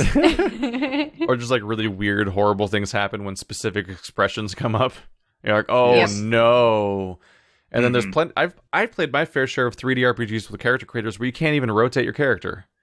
Yep. And Dragon Age Inquisition, for some reason, had the genius idea to put because your character wakes up inside of the like a rift and has to escape out of it. You're inside the rift when you customize your character, so you're in like a dark room, like where you can barely see making your character. I'm like, why did you do that? Yeah, my character came off as this like kind of weird pinky gray because I was trying to give him like dark skin. And I was like, yeah, this is like a nice. The colors. Let's make our character for our 50-hour RPG in this dark room in a lighting system that'll never come up again. The other reason why I like out of game character creation is Dark Souls, because it's just like, okay, now I can mess around, and if I don't like it, I can immediately just bow out. I hate having to like work to get to the character creation. Right. Like, I'm that torn at the same great. time. Like, I want to make my character in advance visually, but like, I kind of want to finish like an entire prologue chapter before I actually choose how I'm going to play. Because like, so many RPGs demand you to make grand decisions about your entire character up front, not even knowing what the game systems actually are, basically. Oh yeah. I think that appearance-wise, it's fine to have before the game. But class and play style should be as you go along in the game, because then you have the opportunity to try it out. I like games where there's a cheat code where you can just respec completely. Like I've done that a couple of times in like Bethesda games before I started YouTubing. I was just like, all right, I have bored of being the heavy two-handed guy. It is time to be a destruction mage. And then I just completely reboot my character, throw on whatever gear I've grabbed, and I don't feel like weird about it. Well, yeah, I mean, there are some games where range just doesn't work, or there are other games where you're like, I'm going to be a rogue versus a warrior, and then the flipping animations and other things. I think I started Skyrim specifically trying to go stealth, like the first time I'd ever played it, and it feels like the Elder Scrolls stealth games, and I guess Bethesda stealth in general. You have a boolean: either you've been seen or you're totally invisible. Like you're easy to spot, and there's like there's no filling up a question mark. And that bugs me a little bit. Eyeball closed, eyeball open. It doesn't make a difference. I think in practice they usually don't tell you. Yeah. It's just everyone's mad at you now. And I'm playing Morrowind recently, and I've actually had a really weird experience with the stealth system, because they send you on a thieves mission to just go steal a key, and the only keys that exist are on two different people in the city. So you have to pickpocket the key unless you're gonna like attack a dude and take it off his body. So like, okay, it's a pickpocketing skill. I specialize in stealth, so like that's one of my highest stats. Surely this opening mission for the Thieves Guild is something that I can reasonably do with my elevated sneak skill, right? And I'm sitting there like just over and over again, like quick save, and then like let's try to quit pickpocket him. Nope. Let's try again. Nope. Let's try again. Nope. Let's use an invisibility potion and pickpocket him. Nope. Every single time, no matter what, he instantly detects me and starts murdering me. So I sit in a room for like 2 hours in a corner while stealth, which makes you just auto-level your stealth by just standing in a room with people while stealthing. And then I come back with my power-leveled stealth, and it still fails like 9 out of 10 times, and I'm like, what? What is Elder Scrolls stealth? I don't understand. I love the idea of the assassin. I've always wanted to be able to play one in a game, but I find I always end up diverging or gravitating towards like sort of a battle mage because magic and I feel like they should adopt the age old like you can see sight radiuses and like you have like a little noise circle and stuff like that. Yeah. Because like, what was I playing recently? I mean, I guess Origami kind of had that though. I guess it kind of tended to be on the side of bullshit. But like. A good stealth game is one... Oh, freaking Shadow Tactics. That was kind of the perfect stealth game in a lot of ways. Like, it was very obvious, like, exactly how and why the enemies are going to notice you. And you mess up and you know exactly why. Whereas in, like, Skyrim, you're, like, behind a bush and nobody can see you and suddenly everybody knows where you are and they're, like, running towards you and you're like, pardon? And... Elder Scrolls games are kind of stats-driven to a fault at times. Yeah. Which is kind of iffy because they have like that almost like that Fable-ish system where you level up a thing by doing it a lot, which just encourages you to be a lunatic and repeat an action constantly until it gets good. Like it encourages you to jump constantly wherever you go to level up your jumping skill, basically, and stealth everywhere for no reason, or sit in a corner stealth because it'll level your stealth. You shouldn't do that because it will then your major level gets messed up. Or you just download a mod so it makes you not have to think about that stuff. I think in Morrowind in particular, I don't think the enemies scale like they do in later games. Yeah, they don't as much. I don't think they do, no. Skyrim, I want to say it was Skyrim or Oblivion was definitely the worst offender. Oblivion scales like crazy because I didn't understand how to level in that game when I first played it. I was just going in blind. So I played through like a third of the story without ever leveling up a single time. I'm like, never really leveling up. I guess you just don't level in this game, which felt natural because the game makes your skills go up constantly. So I'm like, okay, my skills are going up, so I guess that's just what leveling means in this game. Then I went to a bed once because I had to sleep for a story mission or something, and I was like, and I gained so many levels, and the entire landscape of enemies across the entire continent was replaced with completely different enemies because they all scaled into different enemies completely. It was a bizarre experience. That is hilarious. Wow. Like, why are there dragons now? There's a reason that whenever I introduce people to Oblivion, which doesn't happen anymore, there's a reason when I introduced people to Oblivion and stuff in the past, I always just said, like, download mods for scaling. Oh, yeah. Because it's just, they're so unintuitive and clunky and shit. I almost wish they'd do away with scaling attributes to some degree and like kind of embrace the more action RPG elements of the game. Numbers, yeah. Yeah, I've been having this problem a lot with a lot of games after Hollow Knight, honestly, which did like scaling so goddamn well. Everything else has just felt really like lackluster. Like back to the Surge, or not just the Surge though. There's like a billion games where it's just like, you're fighting like enemies that get like slowly beefier and beefier and beefier, and you're like, it's just kind of this like bad number inflation. And I'm like, no, just keep it consistent. Just give me more fun tools to mess around with instead of making it this kind of weirdly good at that. I don't know if Breath of the Wild is. I'm kind of tired of like burning through a whole weapon just to fight a small group of moblins. Yeah. It's just I've been I thought he was about to say a squirrel, and I was like, a squirrel. A little weird. I've just found it interesting that I've just been noticing that subtly in the background, Breath of the Wild has just been scaling up the difficulty based on variables I don't know, and it hasn't felt unfair or anything. You haven't done any of the dungeons yet. Nope. It scales off of dungeons. But it doesn't. It scales because there's by some black other enemies things everywhere.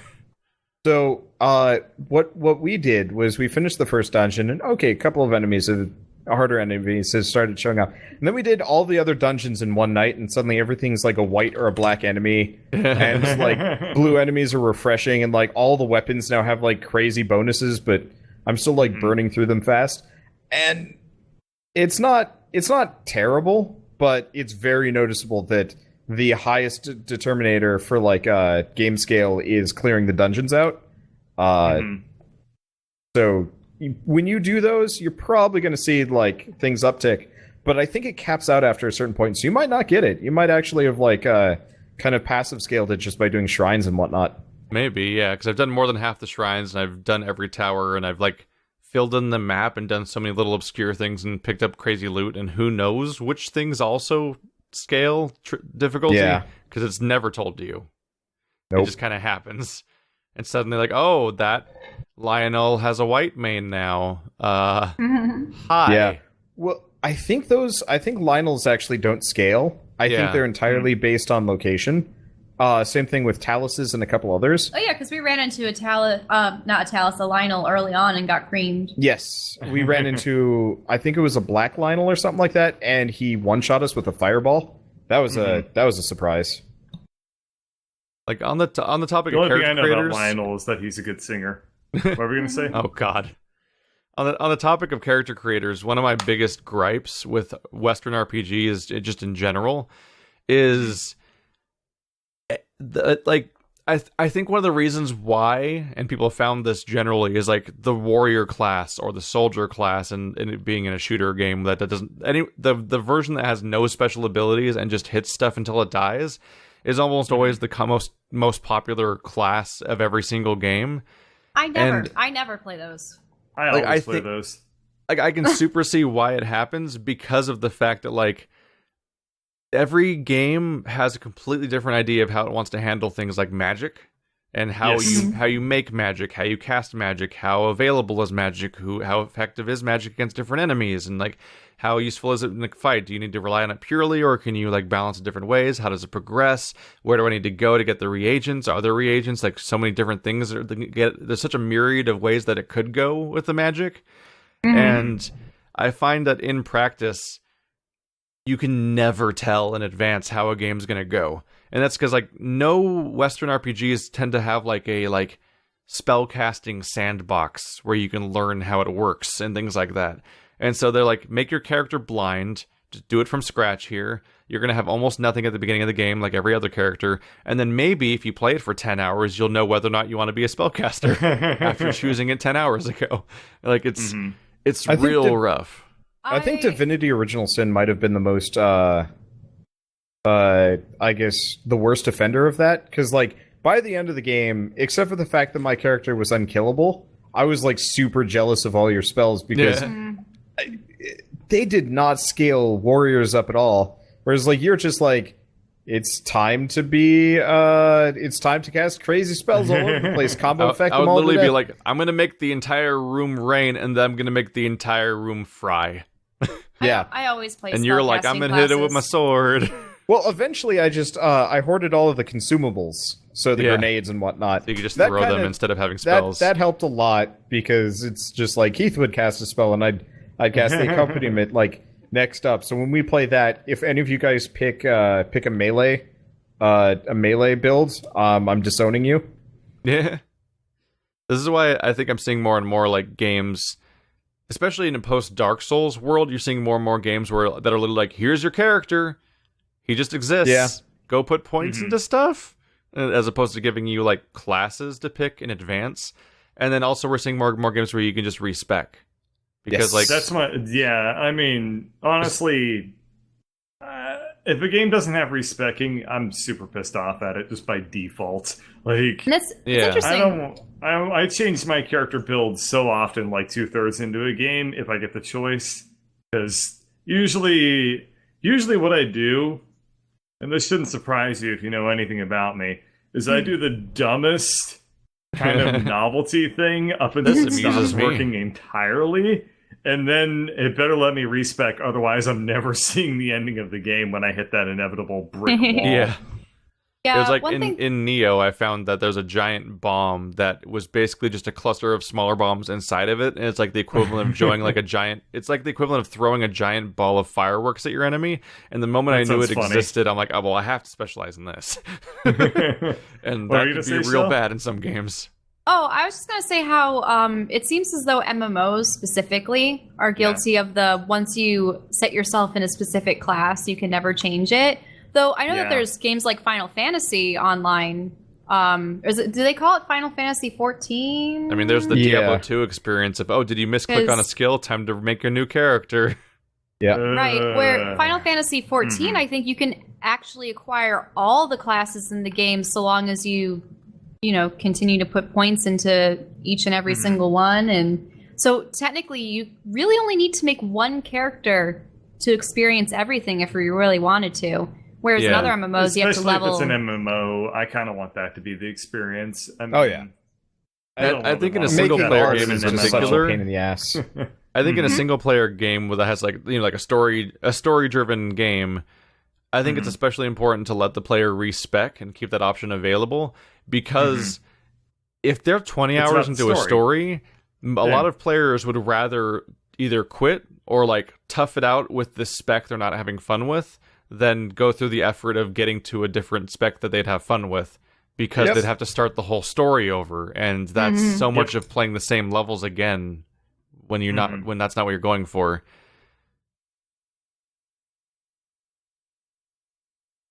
Do you have any Um, questions? Any more Um, questions? Yeah, I guess Dario- Keith did kind of give us one question. Anyway, what? Dario asks, here is another one. Well, that's a preamble. Is there any ability that you wish you would have learned but never did, like parkour or play any sport or something like that? Oh, okay. I like how they immediately assume it's all physical for I us. forgot the first example was parkour. Hmm. I knew people that did parkour in high school, and then they broke their arms, and I was like, well, I mean, that well, was they did cool for a parkour bit. wrong then. I had always wanted Uh, to. I mean, when it comes to like sports and physical stuff, I always Mhm. wanted to have like. I really should have tried out some kind of martial arts or. I tried weapons martial training. arts. It was I a lot of abso- standing and punching in the I air. absolutely love like Mhm. target archery, but that's just something that I would do at my friend's cabin in the woods with her old like resin bows and stuff. So there's Mhm. that. But yeah, martial arts. I want to learn a lot of like crafting things, but those are things that I haven't like run out of time to do. Actually, like you can still pursue a lot. It's just difficult for Okay. some of them. Back to an old topic. I have a new complaint about the Surge. Oh, okay. So the game really Okay. likes to have these like really pretty finisher animations. All right, no problem. You're not invincible during them. You're not invincible during them, in fact, and you're Mhm. locked into them for a while. You go into slow-mo, the enemies around you do not. So you're like in this really intense, like slow-mo kill a person animation. This other guy just shows up and starts wailing on you in the butt. No, I was in the middle of like a chop a guy in half animation, Mhm. and it flung me off a cliff because my character was making these like broad, fluid motions to take a swing at a guy, and then it's just like, oh, but you're too close to the edge, so you slip off and die. I've done that so many Why? times with. And I had like no control because you're locked into that animation, so I was like, no, no, no, no, no, no, no, and just Sort of like jumping abilities, like ones where let's go say that you're a warrior in a game and you have a charge ability that sends you straight forward. Oh, That's right. the funniest thing to see people do, though. Yeah, doing that and then accidentally Darting right going off the side of a or cliff. shit like that. I forgot the other thing that bugs me is, unlike Dark Souls, you have a time limit before you can get your shit back. Lame. Not like before you can. It'll disappear. It's 2.5 minutes. So if you die at the very end of the level, you're kind of screwed. If you can kill an enemy, it extends the timer by a little bit. But That's That's a dumb fast. system. Why? yeah, oh yeah, especially because there are a lot of enemies that take like 2 minutes to kill because they're shielded from the front. How? They're tanky That's as hell, stupid. but you are not. Yeah, I watched some of got- your videos, and you just die in like 2 hits. Oh yeah, I still do. I'm further in the game. I've upgraded my shit, and I still die in 2 hits, and I'm like, well, all right. I found the defense armor, but I don't actually know if that makes a difference. Because as far as I can tell, the numbers are bullshit. I've got claws that do 25 damage and a sword that does 45 damage, and they do, in actuality, 20 damage and 30 damage, which feels really weird. Anyway, sorry. Yep. All right, so skills to pay the bills, or regrettably will not pay the bills. I've just always wanted to play guitar, but hate the miserable feeling of trying to learn to play guitar. Oh, Well, you you don't are like hearing yourself start off strings. so bad for so long. You don't like hearing yourself be like, wait, hang on. Hang on, I spent got an it. entire summer some trying reason, to play guitar and trying to learn it, electric teach it guitars myself. And I always actually have sound the videos better. uploaded on the channel that's now my professional channel. Nice. We 'Cause gotta hear it. I had a thing. It was like a self-induced project thing where I was the GYST project, Get Your Shit Together, where I was in college, and it was what I thought might be my last summer before graduation, which would be my last summer ever, as far as like a thing that you take off from stuff.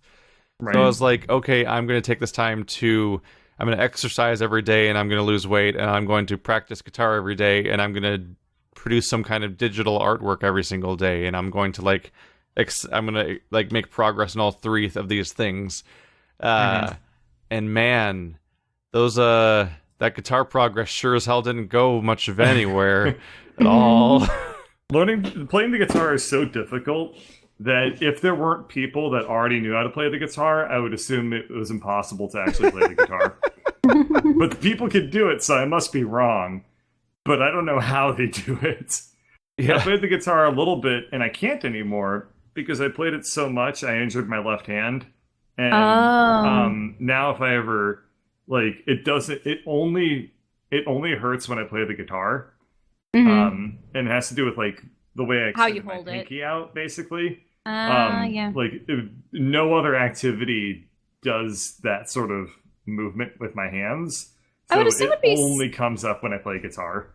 Maybe it would be something similar to, say, like violins and cellos and violas and basses and whatnot. Because, yeah, I rarely ever use my pinky finger on the violin. I had taken violin for several years.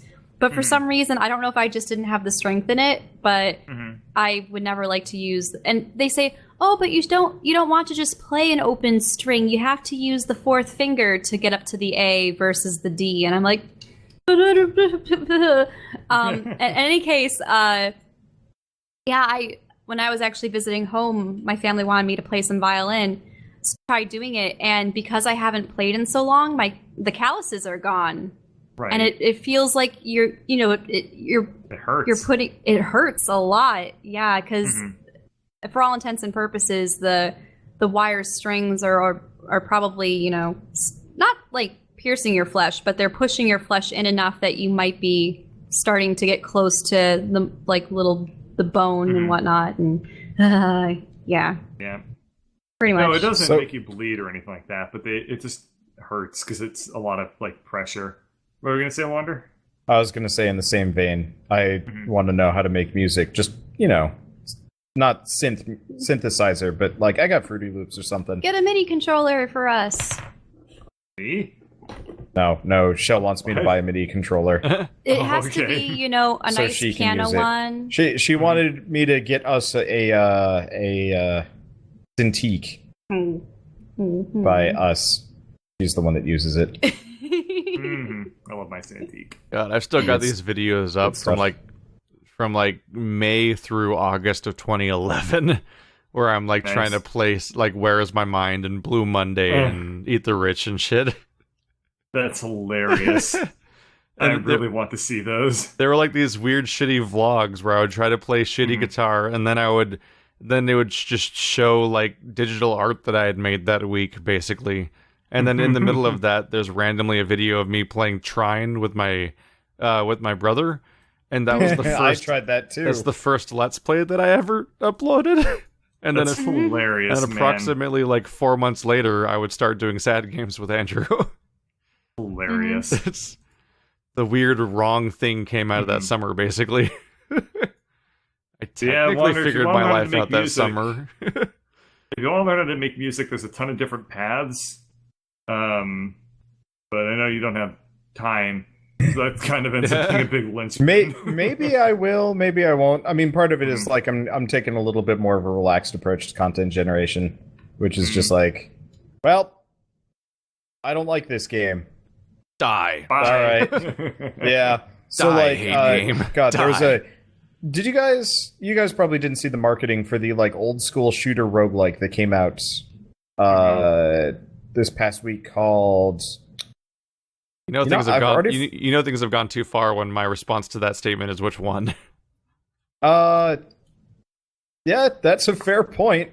Damn. I've already We're talking forgotten about the name of it. Strafe. Yeah, Strafe. That's the one. So I bought it because it's a Not Devolver to be Digital game, confused and with they that. don't. What's that one that's like it's all black and demonic? It's like a black background and red monsters everywhere, and you're spawning in a small central area, and it's like the exact same concept of like being a permadeath Twitch shooter rogue retro style. Is that like Demon Knives or whatever? I think that's close. Yeah. Oh well. Talk about Strafe. Yeah. So I picked up Strafe because, I to some degree still pretend I do roguelikes on my channel. I guess I'm playing Dead Cells right now, so I guess I'm fulfilling the quota. But so I picked it up because, it looks like a really neat game. I like that art style, the kind of like pixel textures and stuff like that. The game is bad. Yeah. Like super bad. Like they probably spent more time like kind of tooting their own horn and being like, look at how like awesome and hardcore this is. And like effectively what happens is you peek into a room, all of the enemies in unison notice you and start running towards you at about the same speed. And some of them have guns, so they're running and shooting at about the same time. And that's actually about it. That's how the game goes. And eventually you die because there's no health pickups. So you have to do all of this without getting hit. But there's also no sound design, so like an enemy will come up behind you, and the only reason why you'll know is because you've died, because they were behind you, which comes as a bit of a surprise and frustration. But on behalf of the audience, I have to ask you a question, Wander, which is, have you considered getting good? Oh man.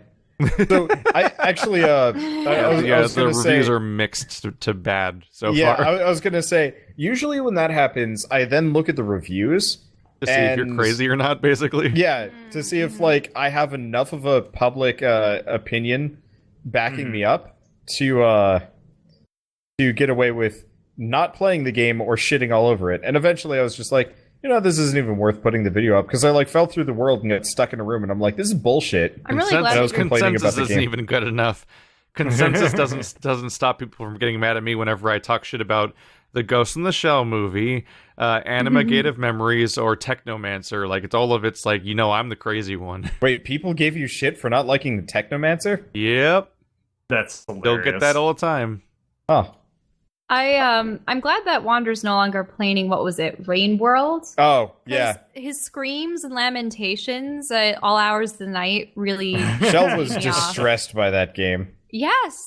Dude, I still don't know if it was very fun to watch you play it, sort of, but I would never touch that game. I would actually play something similar to it again, assuming it has better controls. Because it actually it's a the deeply visuals, flawed game in terms of controls.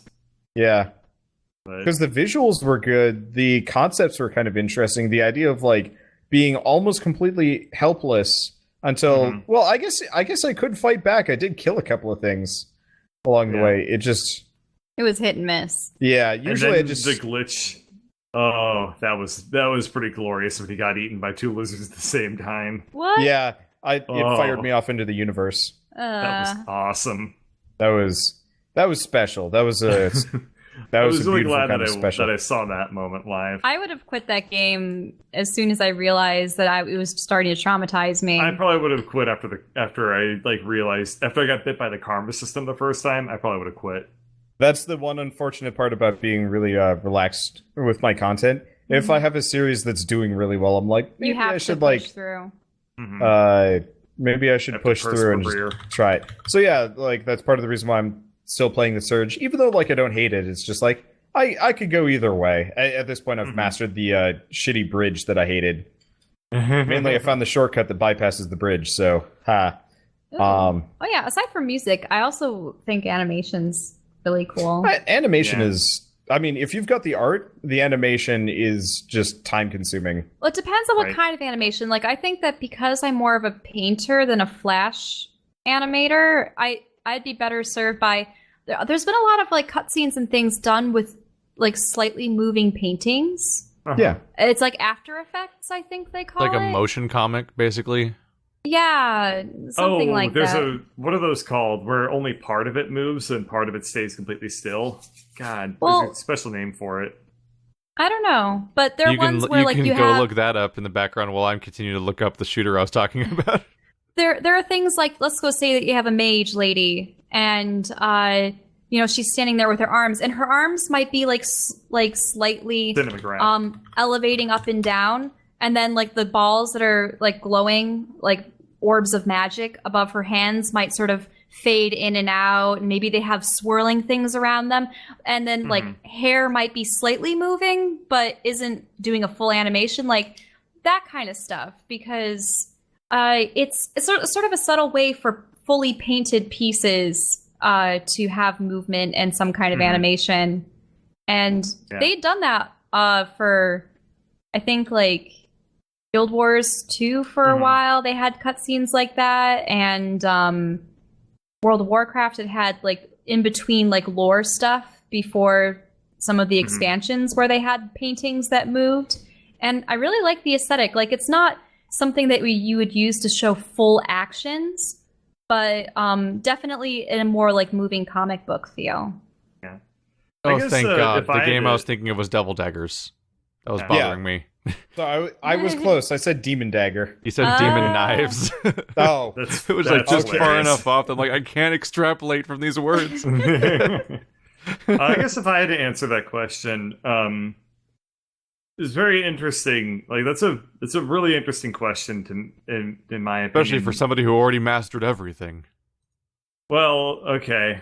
So I don't think I've talked about this on stream really too much or like in the podcast, but I really kind of obsessed with that for a long time, and maybe that kind of informs opinions that people might have had who do know me now. But like for the longest time, like especially during high school, middle school, I'd have these friends that were just naturally really talented at various things. Like I had some friends that were extremely good at drawing, I had some good friends that were really good at singing, I had good friends who were really good at like acting and stuff, and I always just kind of envied those talents in those people. And I became kind of very obsessed with like, I want to do those things. I want to be good at them too. But like during high school and stuff, I was like either too busy or just too mentally not like really with it at a lot of times to focus on like any sort of growth or discipline in a very serious long-term manner. So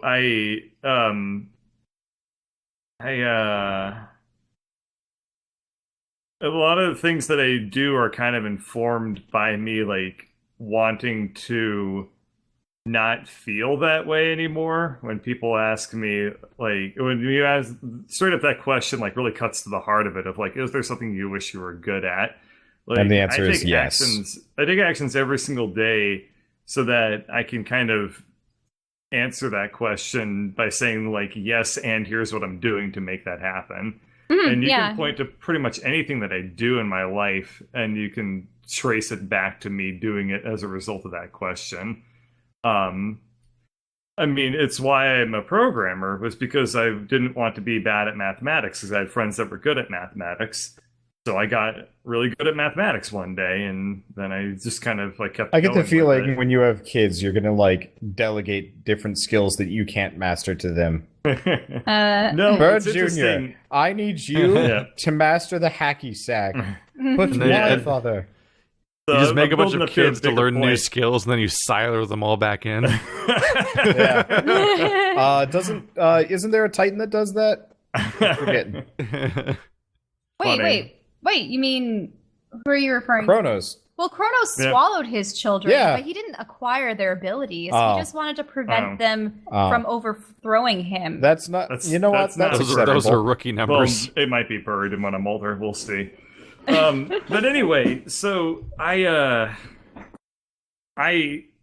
did a lot of this stuff. I'm doing a lot of this stuff now as an adult because A, I have a lot more time because I'm done with school, and B, because that question never really left my mind.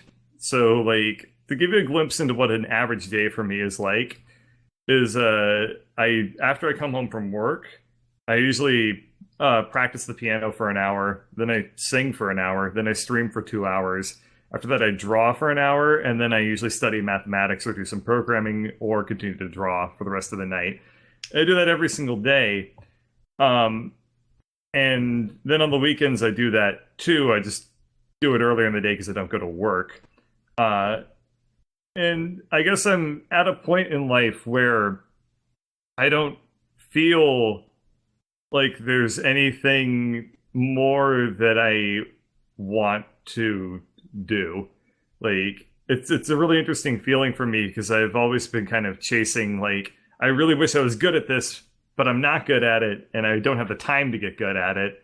It's like right now where I am is like all the things that I care about improving upon, I am like working towards, with one exception. But Yeah, that's why I said Any- earlier when we were yeah. answering the question that a lot of things are things that you can still pursue.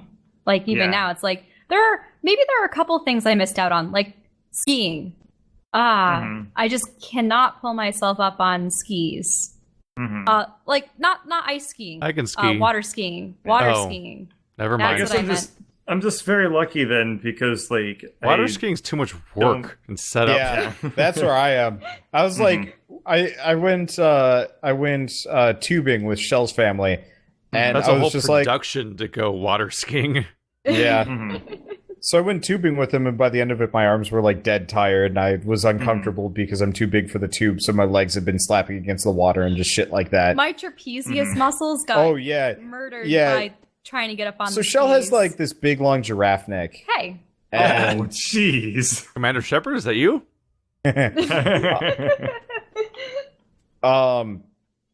but so she has a fairly long neck compared to most people, and And the muscles have to like slope yeah, up so she's to got some match. pretty impressive trapeziuses compared to most people.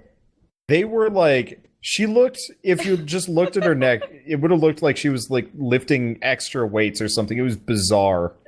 Well, they like flew up to like twice their size. It was like the most pain I'd ever been in. Yeah, she looked So she looked awful. At that point, I'm like, you know what? As cool as it would be to glide over the water and, you know, do all the cool tricks that my uncle could, like he could throw off one of his two skis and then ride a single ski snowboard style and then, you know, hold on to the And then just never the find the other handle ski with his again. foot, like, you know, Yeah, really.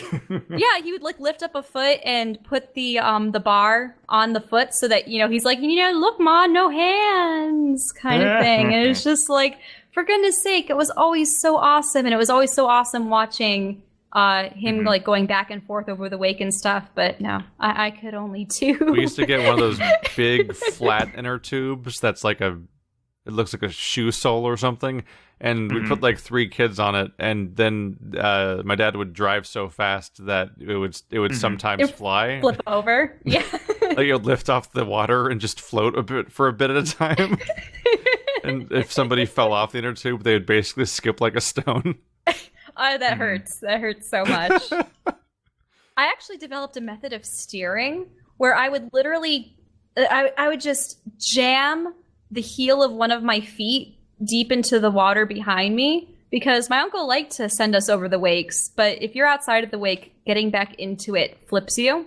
Uh-huh. So I actually, around those sharp turns, I would dig my heel in depending on which side we were using, and that actually kept me in the wake. But it hurt so much afterwards because you have like all this poundage of water beating against your skin. Ah. I knew Bird was going to have an interesting answer for that question just because I remember there was a period of time where like his summary of his day would basically sound like, yes, after I come back from my Amazon job, I'm going to finish this digital painting and then start experimenting with my 7 new instruments that came in the mail today. You realize that you make it sound like that's in the past. No, that's every single day. Yeah, exactly. Yeah, well, I've just accepted my mediocrity. I mean, I'm painting and drawing every day because I aspired for like digital painting and concept art and whatever to be my career, and it just hasn't lifted off quite yet. In part because, I mean, next time, gotta get lucky. I imagine he just compartmentalizes his brain space by just having one outfit repeating over and over again in his closet or something like that. And he always eats the same like nutrient paste every day because Bert, can't think about those. Bert has different jumpsuits associated with different skill sets, so he puts on his onesie pajamas for music time. He's just drinking Soylent in his black turtleneck every day. Yep. Okay, so I'm going to answer this, and I feel like I'm going to regret answering it. But I'm going to say this. Okay, this is the part I don't regret, but I do eat basically the exact same food every single day. I will cook and prepare the things that are the easiest for me to make that I can, like, tolerate eating. I mean, we do about like, the same thing. Just, like, we have tons of pulled pork in this apartment. Well, we have at least 5 or 6 meals that we regularly go about, but sometimes I grab ingredients for something new. But I suppose it also depends on what ingredients can you use in the most number of dishes so that you don't have to buy specific stuff. The other thing that I do, and this is the part that I feel like you might make fun of me for doing this, but I would never.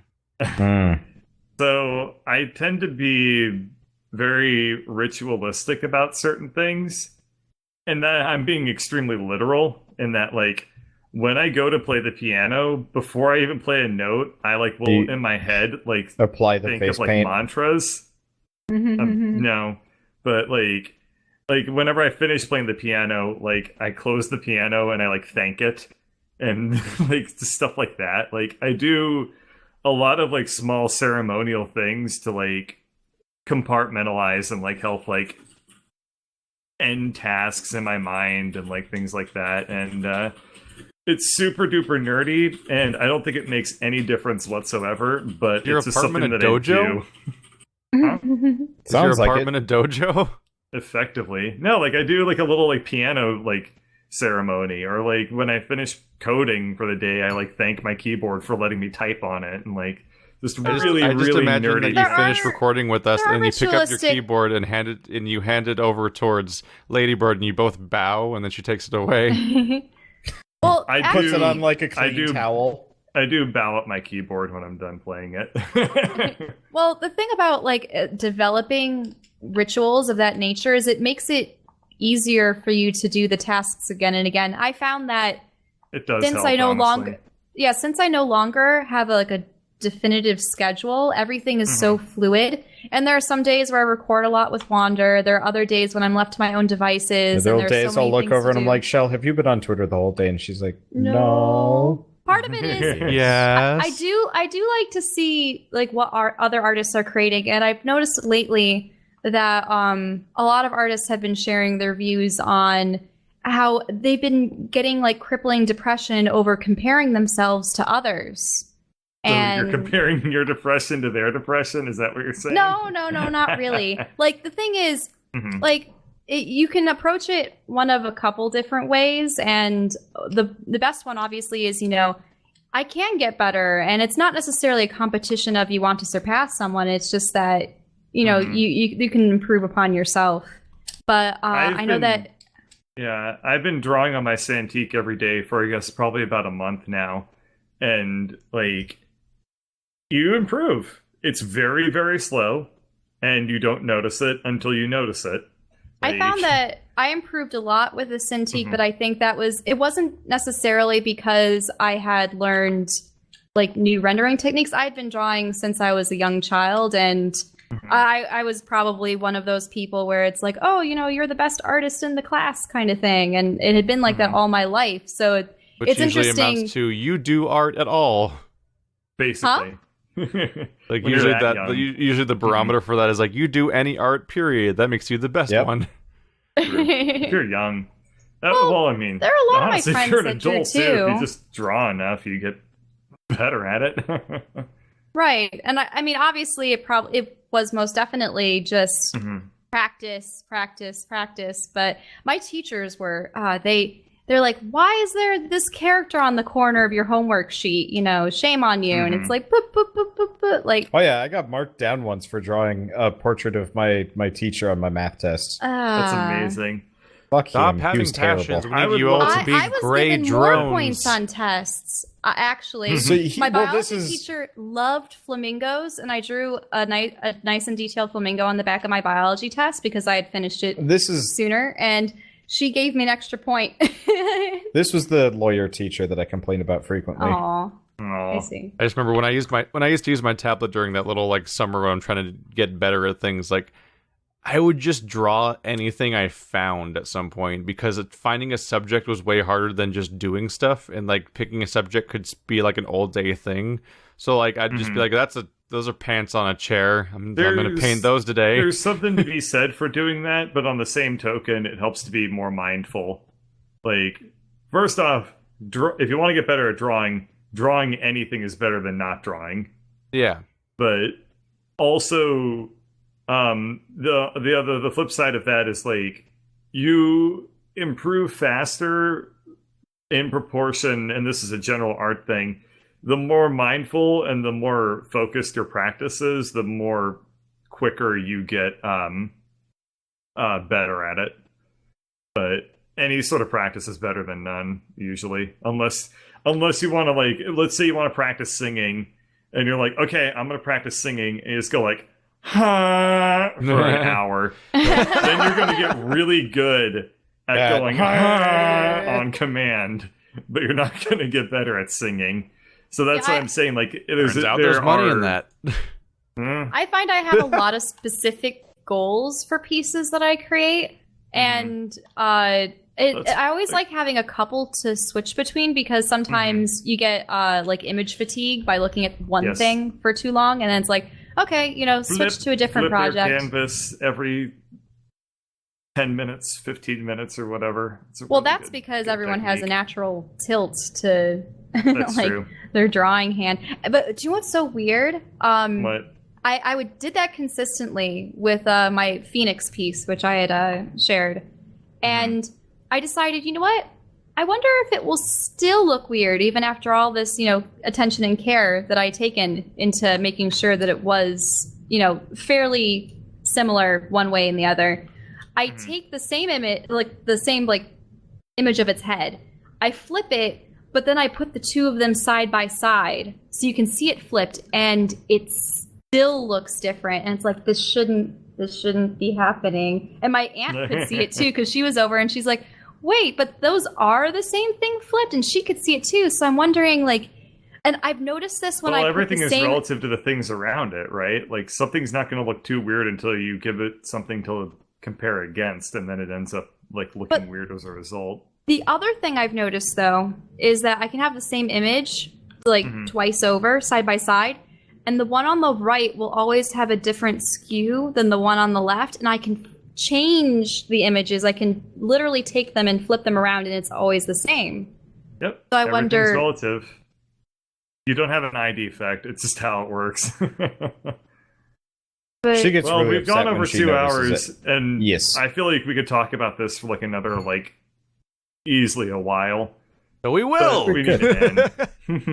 Mhm. No. The opposite of what Keith just said.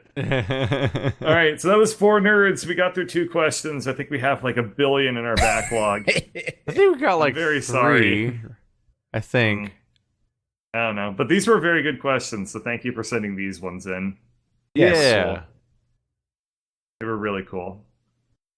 Thanks for watching, like always. You can check out our channels in the description and whatnot, and you can find our audio version at the audio version link. And you can send us, and you can send in your questions to fournerdsquestions@gmail.com. That's spelled out. It's not the number 4. Thanks for watching, like always. See you next time.